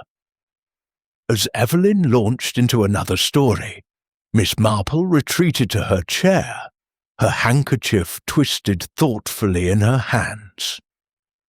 Evelyn's charm was a performance, she decided, not unlike that of a saint. Mary Mead actress who had used her smiles to deflect suspicion, her shifting timeline, her detailed recall of the ring, her fleeting glance at the fireplace. All were pieces of a puzzle that did not yet fit. Had she taken the ring, distracted by its beauty, or had she seen someone else seize the moment? Miss Marple's thoughts turned to the drawing-room's clues: the scuff mark, the smudged vase, the scratched mantle. Evelyn's presence there, so close to Beatrice, placed her at the heart of the theft's opportunity, but her motive remained elusive. The evening wore on, and the party dispersed, Beatrice retiring early, her face etched with worry. Harold lingered by the window, his silhouette tense, while Clara's sharp eyes followed him with undisguised contempt. Reynolds, clearing the sherry glasses, moved with his usual precision, but Miss Marple noted his gaze lingered on Evelyn as she left, a silent question in his eyes. As Miss Marple made her way to her room, her steps slow but steady, she felt the threads of the mystery tightening. Evelyn's charm, like Reynolds's routine and Clara's bitterness, was a mask, and behind it lay a truth that was drawing ever closer. In St. Mary Mead, such masks had always fallen, and Miss Marple was certain that here, too, the emerald ring would reveal its secrets in time. Chapter 9. The Cousin's Burden. The morning sun crept through the tall windows of Greyston Manor's library, casting a lattice of light across the leather-bound volumes and the polished oak floor. The household, though still unsettled by the theft of the emerald ring, had settled into a fragile routine, with Inspector Crane's men conducting yet another fruitless search of the grounds. Miss Jane Marple, seated in a cushioned chair near a bookcase, her knitting a soft cascade of lavender wool in her lap, appeared absorbed in her stitches. Yet her eyes, sharp behind their gentle veneer, followed the movements of those around her, her mind sifting through the clues that had accumulated like dust in the manor's corners. The scuff mark by the drawing-room fireplace, the smudged vase, the scratched mantle, all were threads in a tapestry she was beginning to unravel, and Harold Grayson, Beatrice's cousin, was a thread she could no longer ignore. Harold had been a figure of nervous energy since the ring's disappearance, his stockbroker's polish fraying under the weight of suspicion. His flushed cheeks, his restless hands, his forced laughter, all reminded Miss Marple of a young man in Saint. Mary Mead, who had stolen a watch to cover gambling debts, his guilt betrayed by his inability to meet anyone's gaze. Harold's rumoured financial troubles, whispered about by Aunt Clara with such relish, made him a natural suspect. Yet Miss Marple sensed his agitation held more than simple guilt. She had resolved to speak with him, and the library where he often retreated to avoid Clara's barbs, offered the perfect opportunity. As she knitted, her needles clicking with a soothing rhythm, Harold entered, his steps hesitant, as if the room's quiet grandeur intimidated him. He carried a newspaper, but his eyes barely glanced at it, his fingers crumpling its edges as he sank into a chair near the window. His suit, though well cut, was rumpled, and a faint shadow of stubble marked his jaw, a sign of neglect that spoke of sleepless nights. Miss Marple, sensing his unease, offered a kind smile, her voice as gentle as a village breeze. "Mr. Grayson, you look quite worn out," she said. "These country gatherings can be so tiring, can't they? In St. Mary Mead, we had a young man who found them quite overwhelming, especially when money troubles were on his mind." Harold started, his newspaper slipping slightly in his hands. "Oh, it's nothing," he said, his laugh brittle. "Just city life catching up with me, I suppose." His eyes darted to the door, as if expecting an interruption, and Miss Marple noted the way his fingers tightened around the paper, crumpling it further. She leaned forward slightly, her expression one of sympathetic concern. "It's so easy to get caught up in worries," she said. "In my village, we had a lad who got into a terrible scrape with debts. He thought no one noticed, but families always do, don't they?" Her words, though gentle, struck a nerve. Harold's face paled, and he set the newspaper aside, his hands fidgeting in his lap. "I suppose they do," he muttered, his voice low. "Clara certainly seems to think so. She's been telling everyone I'm bankrupt." His tone was bitter, but there was a tremor in it, a hint of desperation that Miss Marple recognized from her village days. She nodded, her needles pausing as if to give him space to speak. "Families can be hard on one another," she said, "but they often mean well. Clara mentioned your investments. Such a difficult business, isn't it?" All those risks. Harold's eyes flicked to hers, then away, his fingers now drumming on the arm of his chair. "Difficult, yes," he said, his voice barely above a whisper. "I've had a few bad turns lately. Nothing I can't manage, but it's been a strain." His admission was reluctant, and Miss Marple, with her knack for coaxing confidences, pressed gently. "I'm sure you'll sort it out," she said, "though I imagine a valuable thing like Beatrice's ring must seem tempting in such times. Not that you'd think of it, of course, but in St. Mary Mead, we had a case where a young man took a trinket to settle a debt. He meant to return it, poor soul." Harold's face drained of colour, and he stood abruptly, his chair scraping against the floor. "I didn't take it," he said, his voice sharp, then softer, as if regretting the outburst. "I mean, I wouldn't. Beatrice has been kind to me, always. I'd never do that to her." His words were fervent, but his eyes refused to meet hers, and Miss Marple noted the sweat beading on his brow, the way his hands clenched at his sides. In St. Mary Mead, such a reaction had once led her to a boy who swore his innocence while hiding a stolen brooch in his pocket.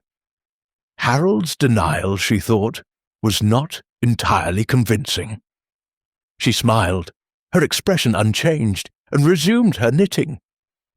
"Of course not," she said soothingly. "It's just that these things bring out such suspicions, don't they? The drawing-room last night, so many people about, and that lovely ring on the table. I noticed a mark by the fireplace, quite curious. Did you see anyone linger in there?"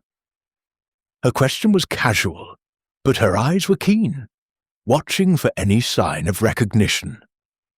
Harold's fingers twitched, and he glanced at the door again, as if longing to escape. "I didn't notice," he said, his voice strained. "I was by the window looking out." I told the inspector that his words echoed his earlier account, but Miss Marple caught the slight hesitation, the way his gaze flickered toward the bookshelf, as if seeking distraction. The scuff mark by the fireplace, she thought, was a detail that troubled more than one person in this house. Had Harold stood there, watching as Beatrice set the ring down, or had he seen someone else? Before she could press further, the door opened and Inspector Crane entered, his notebook in hand. "Mr. Grayson," he said, his tone brisk, "a word, if you please. We've found nothing new, but I'd like to go over your statement again." Harold's shoulders slumped, and he followed the inspector out, casting a fleeting glance at Miss Marple that held a mix of fear and defiance. She watched him go, her needles clicking steadily, her mind turning over his words. His admission of financial strain was no surprise, but his reaction to the ring's mention and the scuff mark suggested he knew more than he admitted. In St. Mary Mead, a young man's desperation had led him to steal, his guilt betrayed by his inability to stay calm. Harold, she suspected, was walking a similar path. Alone in the library, Miss Marple rose and approached the window where Harold had stood. The view overlooked the terrace, its stone flags bathed in morning light. From here, one could see the drawing room's French windows, a clear vantage point for anyone watching the night's events. Had Harold lingered here, not to admire the view but to seize an opportunity? Or had he seen someone, by the fireplace and chosen to remain silent? The scuff mark, the smudged vase, the scratched mantle, all pointed to a moment of intent, and Harold's nervous demeanour placed him at the heart of it. Miss Marple returned to her chair, her knitting resumed but her thoughts far from the stitches. Harold's burden, she felt certain, was not just financial but emotional, a weight that made him vulnerable to temptation. Yet the puzzle was not complete. Clara's accusations, Reynolds's silence, Evelyn's charm, all were pieces that did not yet fit. In St. Mary, Mead, a theft had once been solved by following a single thread, a boy's nervous glance, and here Harold's agitation was a thread she would not let slip. As the library clock chimed softly, Miss Marple tucked her knitting away, her mind already turning to the next step in unravelling the mystery of the emerald ring. Chapter 10. A village parallel. The evening had drawn a velvet curtain over Greystone Manor, the soft glow of lamps casting long shadows across the corridors as the household retired to their rooms. Miss Jane Marple, seated in the quiet of her guest chamber, her lavender cardigan draped over the back of a chair, contemplated the day's revelations with her usual clarity. Her knitting lay untouched on the bedside table, replaced by a small notebook where she had jotted a few cryptic words. Scuff mark, vase, mantle, Harold's nerves. The emerald ring's disappearance had woven a web of suspicion around the manor, and Miss Marple, with her knack for untangling such webs, felt the threads converging toward a truth that was tantalizingly close. The room was still, save for the faint creak of the house settling, and in that stillness her mind wandered back to St. Mary Mead, where a similar theft had once illuminated the frailties of human nature. She leaned back, her eyes half closed, and let her thoughts drift to a case from years past. A stolen silver spoon, taken from the vicarage during a tea party. The culprit, a young maid named Elsie, had acted not out of greed but desperation, hoping to pawn the spoon to help her brother, a lad entangled with a local bookmaker. The theft had been simple, yet the motives behind it were complex, rooted in loyalty and fear. Miss Marple saw a parallel here, in the strange dynamics of Greystone Manor. Harold Grayson's nervous demeanour, his admission of financial strain, echoed Elsie's brother, whose guilt had been betrayed by trembling hands and averted eyes. Yet the scuff mark by the drawing-room fireplace, the smudged vase, the scratched mantle, these suggested a theft more calculated than impulsive, a puzzle that required careful piecing. Miss Marple opened her notebook, her pencil tracing the words she had written. Harold was the obvious suspect, his debts a motive as clear as day, yet his agitation felt too raw, too unguarded. In St. Mary Mead, Elsie's brother had confessed under gentle pressure, his guilt a burden he could not carry. Harold, she suspected, was similarly burdened, but the scuff mark nagged at her. It was not the mark of a hasty thief, but of someone who stood still, watching, perhaps planning. Had Harold lingered by the fireplace, waiting for Beatrice to set the ring down? Or had someone else seized the moment, leaving him to bear the suspicion? She considered Aunt Clara, whose sharp accusations against Harold seemed designed to deflect attention. Clara's sapphire brooch, an extravagance for a woman of modest means, was a clue in itself, suggesting either hidden resources or a past indiscretion. In St. Mary Mead, a widow had once worn stolen earrings to a church fete, her pride outweighing her caution. Clara's bitterness toward Harold, her quick denial of lingering in the drawing-room, hinted at a secret she guarded fiercely. Had she seen something that night? Or was her vehemence a mask for her own actions? Mr. Reynolds, the butler, was another enigma.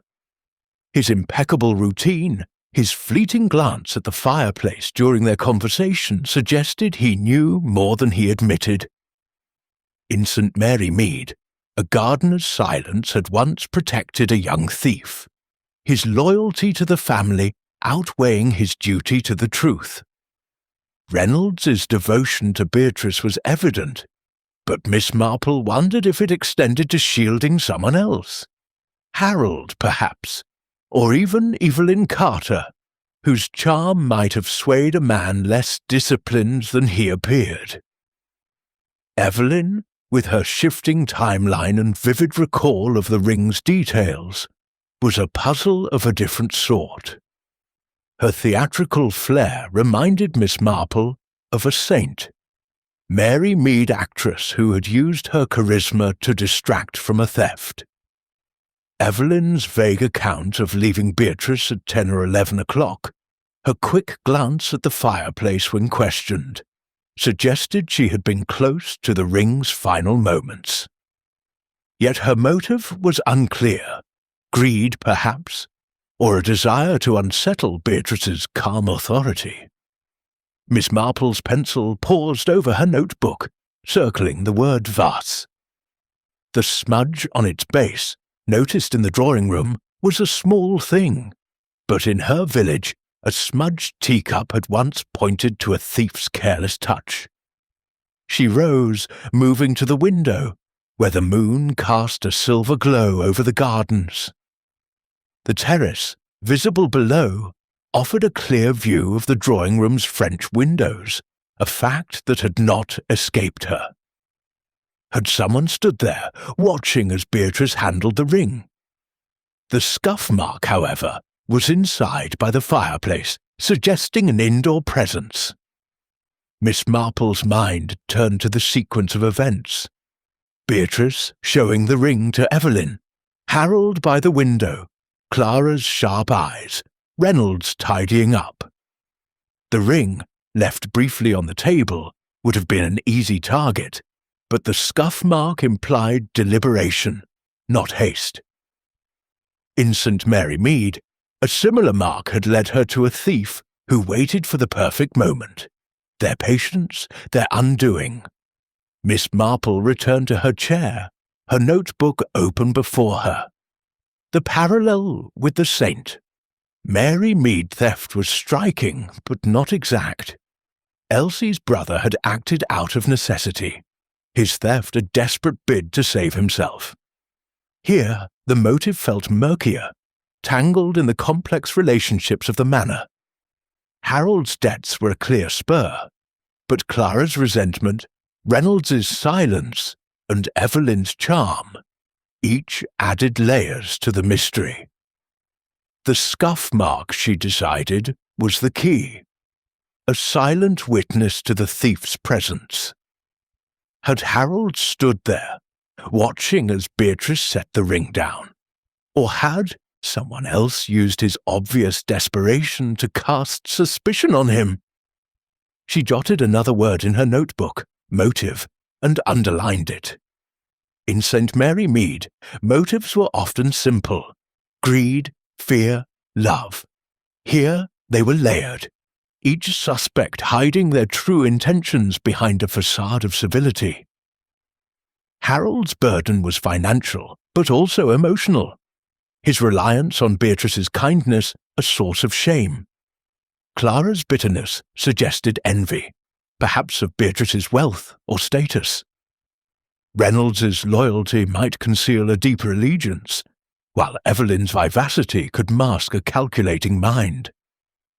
Miss Marple's thoughts drifted to the scratched mantle, the smudged vase, small signs of a hurried act or perhaps a deliberate one, staged to mislead. As the clock on the mantel chimed softly, Miss Marple closed her notebook, her mind still turning over the village parallel. The emerald ring, like the silver spoon, was more than an object. It was a mirror reflecting the flaws of those around it. In St. Mary Mead, Elsie's confession had come when she could no longer bear the weight of her secret. Here, Miss Marple felt, the truth was close, pressing against the surface of the manor's polished exterior. She rose, her movements slow but purposeful, and prepared for bed, her intuition whispering that the next day would bring her closer to the ring and the heart of the thief. Chapter 11. The Confrontation. The morning at Greystone Manor dawned crisp and clear, the sun filtering through the mist that clung to the Devon hills, casting a soft glow over the estate's formal gardens. The household, however, was far from serene, the air thick with the unresolved tension of the emerald ring's theft. Breakfast had been a subdued affair, with Beatrice's pale face and strained silences underscoring the weight of the loss. Miss Jane Marple, seated in her usual corner of the dining room, her lavender cardigan a quiet contrast to the room's grandeur, observed the gathered company with her characteristic acuity. Her knitting, tucked away for the moment, was replaced by a small notebook, its pages filled with cryptic notes. Scuff mark, vase, mantle, Harold's debts, each a thread in the tapestry of suspicion she was weaving. The morning's search, led by Inspector Crane, had yielded no new clues, and the inspector's frustration was palpable as he paced the hall, his notebook bristling with unanswered questions. Miss Marple, however, felt the puzzle nearing its resolution. The scuff mark by the drawing-room fireplace, the smudged vase, the scratched mantle, and the behaviours of the suspects, Harold's nervous agitation, Clara's sharp accusations, Reynolds's guarded silence, Evelyn's shifting charm, had coalesced into a pattern she recognised from her St. Mary Mead days. A theft, she knew, was never just about the stolen object. It was a window into the heart of the thief. And here the heart was heavy with desperation, Miss Marple had decided it was time to act, to stir the waters and see what surfaced. In her village, she had once prompted a confession by casually mentioning a clue, a displaced rug, that unnerved the culprit. Here, she resolved to use the drawing-room scuff mark as her catalyst, planting it in the conversation to gauge reactions. She waited until dinner, when the household would be gathered, their defences softened by the routine of a meal. The dining room, with its long mahogany table and flickering candles, was the perfect stage, its formality a counterpoint to the undercurrents of suspicion. As the soup course was served, Miss Marple, her voice as gentle as a summer breeze, turned the conversation towards the theft. "It's such a pity about the ring," she said, addressing Beatrice, but loud enough for all to hear. "That lovely drawing-room, so elegant, yet it holds the secret, doesn't it?" I couldn't help but notice a curious mark by the fireplace, as if someone stood there for some time. It's strange how such small things can tell a story. Her words were casual, but her eyes were sharp, sweeping the table to catch every reaction. Harold Grayson, seated across from her, dropped his spoon with a clatter, his face draining of colour. "A mark?" he stammered, his hands fumbling to retrieve the spoon. I didn't see anything like that." His voice was high, his eyes darting to the door as if seeking escape. Miss Marple noted the sweat beading on his brow, the way his fingers trembled. A mirror of a saint. Mary Mead lad who had panicked when confronted with a stolen locket's hiding place. Harold's reaction was telling, she thought, but not conclusive. His nerves might stem from guilt or merely fear of suspicion. Aunt Clara, her grey dress as severe as her expression, set down her glass with a deliberate clink. "Really, Miss Marple, you do see the oddest things," she said, her tone laced with disdain. "The maids are forever scuffing the floors." "It's hardly worth mentioning." Yet her eyes, sharp as ever, flicked toward Harold, and Miss Marple caught the faintest tightening of her lips, as if she were suppressing a stronger reaction. In St. Mary Mead, a similar dismissal had masked a woman's knowledge of a theft. Her scorn a shield for her own secrets. Clara's quick deflection, Miss Marple thought, warranted closer scrutiny. Mr. Reynolds, serving the wine, paused mid-pour, his hand steady, but his gaze flickering toward the fireplace's mention. "The drawing-room is kept in order, madam," he said, his voice as smooth as polished silver. "But I'll have the mark attended to." His composure was flawless, yet Miss Marple, who had once caught a butler's lie by noting a fleeting glance, saw the brief shadow in his eyes. Reynolds's awareness of the scuff mark, like his earlier reaction, suggested he had seen something that night. Perhaps the thief, perhaps the act itself. Mrs. Evelyn Carter, resplendent in a dress of sapphire, blue, laughed nervously, her scarf fluttering as she waved a hand. "Oh, Miss Marple, you make it sound so mysterious," she said, her voice bright but brittle. "A scuff mark could be anything, someone admiring the fire, perhaps." I was too busy chatting with Beatrice to notice her words were light, but her eyes darted toward Harold, then away, and Miss Marple noted the way her fingers twisted the scarf, a gesture of unease that belied her casual tone. In St. Mary Mead, a woman's nervous laughter had once betrayed her knowledge of a stolen brooch, and Evelyn's reaction felt eerily similar. Beatrice, stirring her soup, looked up, her face etched with weariness. "If only we could find it," she said softly. That ring meant so much to my family." Her voice trembled, and Miss Marple felt a pang of sympathy, though her mind remained focused. The reactions around the table, Harold's panic, Clara's scorn, Reynolds's guardedness, Evelyn's deflection, were pieces of a puzzle falling into place. The scuff mark, she was certain, was no accident. It marked the spot where the thief had stood, watching as Beatrice set the ring on the table during her conversation with Evelyn. As the meal progressed, Miss Marple's thoughts crystallized. Harold's desperation, fueled by his debts, made him the most likely culprit, yet the calculated nature of the theft, the scuff mark's deliberate placement, suggested a plan, not a spur-of-the-moment act. Clara's accusations, Reynolds's silence, and Evelyn's charm all played roles, but Harold's raw agitation pointed to him as the one who had seized the opportunity. She recalled a St. Mary Mead theft, where a young man, cornered by debt, had taken a silver tray, his guilt betrayed by his inability to sit still. Harold, she suspected, was similarly trapped. After dinner, as the party dispersed, Miss Marple sought out Inspector Crane in the library, where he was reviewing his notes by lamplight. "Inspector," she said, her voice mild but firm, "I believe we should speak to Mr. Grayson again. The mark by the fireplace. It's no mere scuff.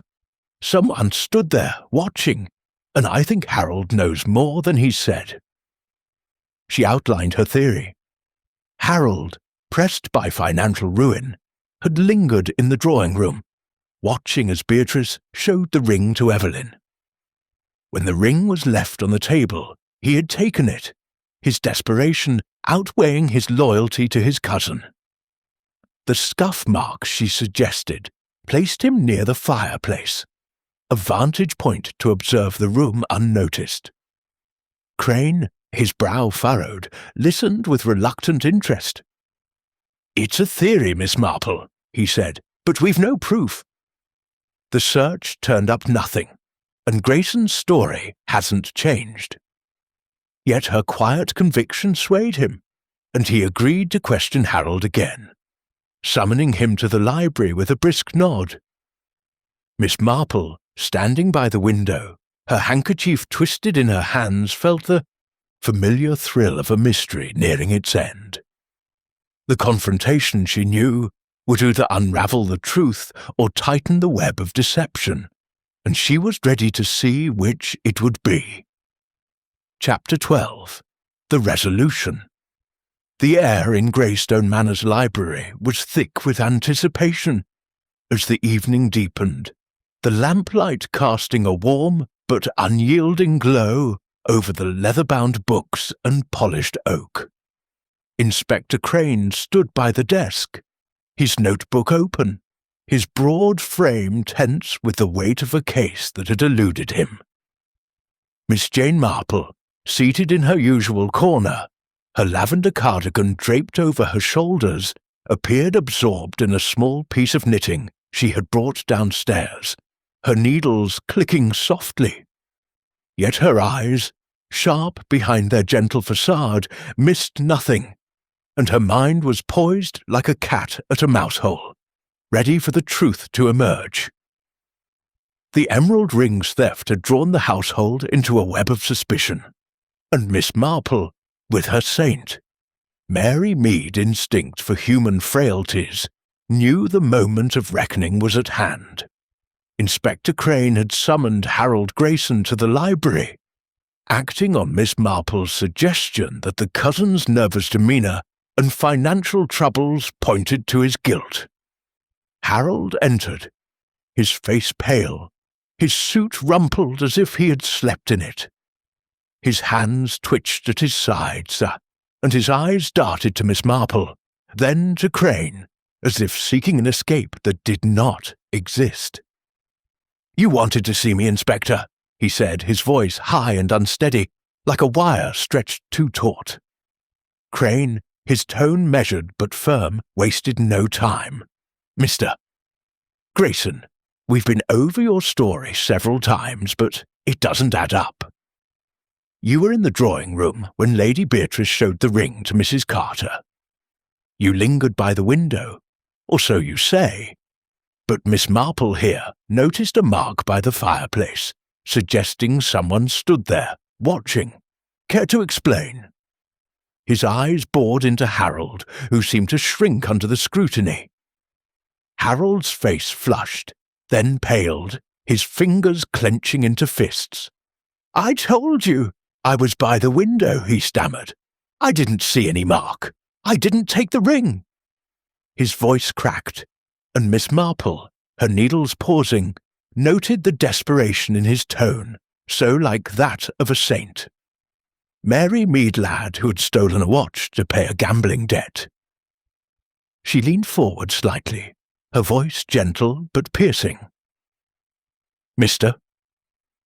Grayson," she said, "in my village we had a young man much like you, pressed by debts he couldn't pay. He took something he shouldn't have, thinking it would solve everything. He meant to return it, but guilt is a heavy burden, isn't it?"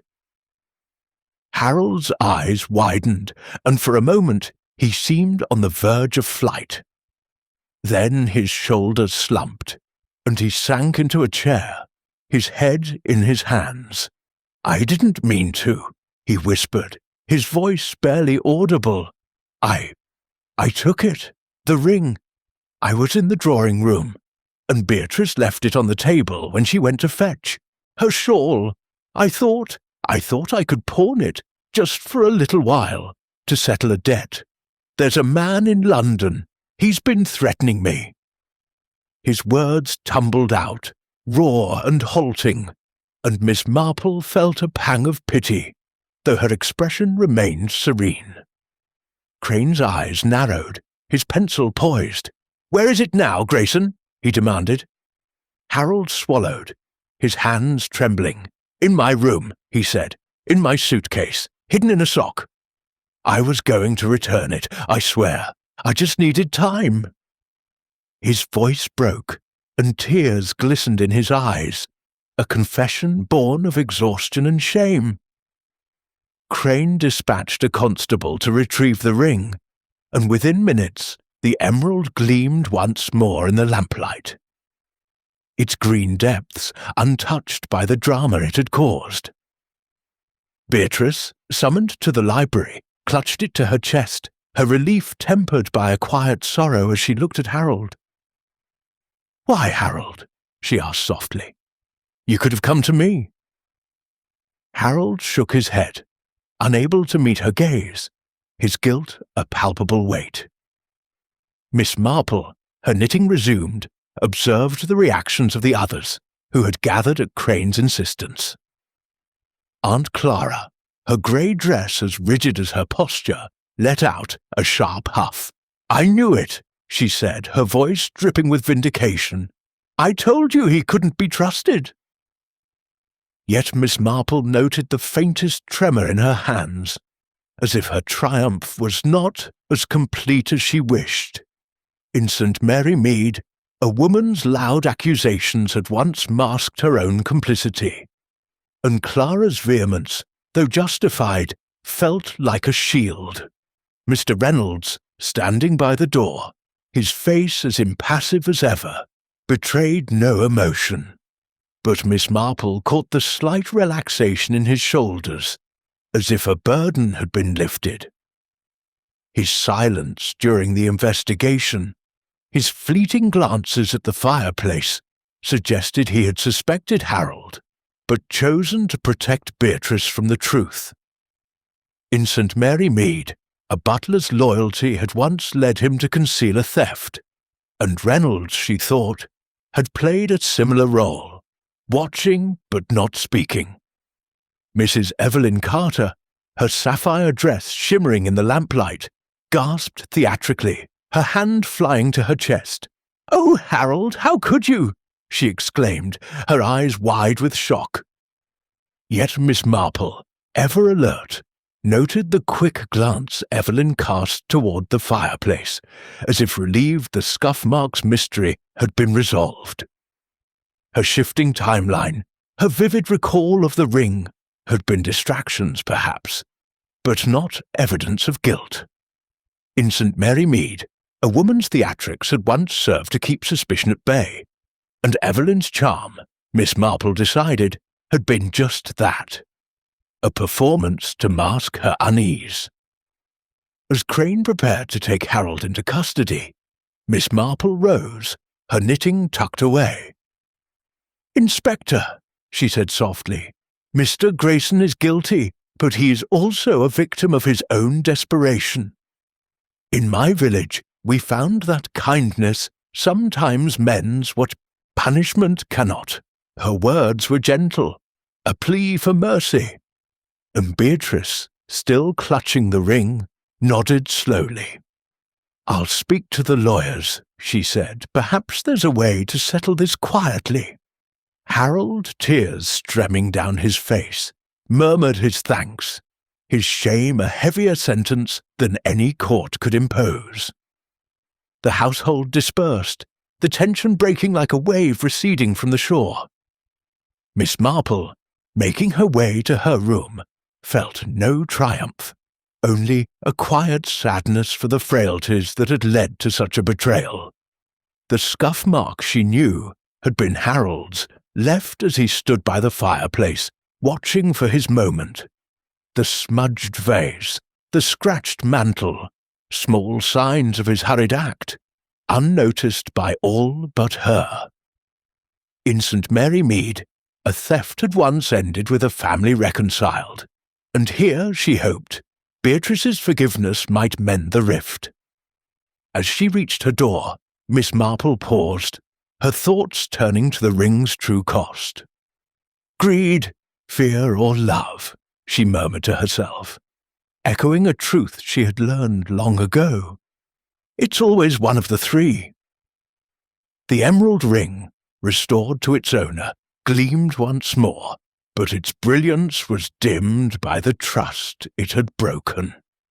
With a final nod, Miss Marple entered her room, her knitting bag at her side, ready to face the next day's quiet mysteries with the same unyielding clarity.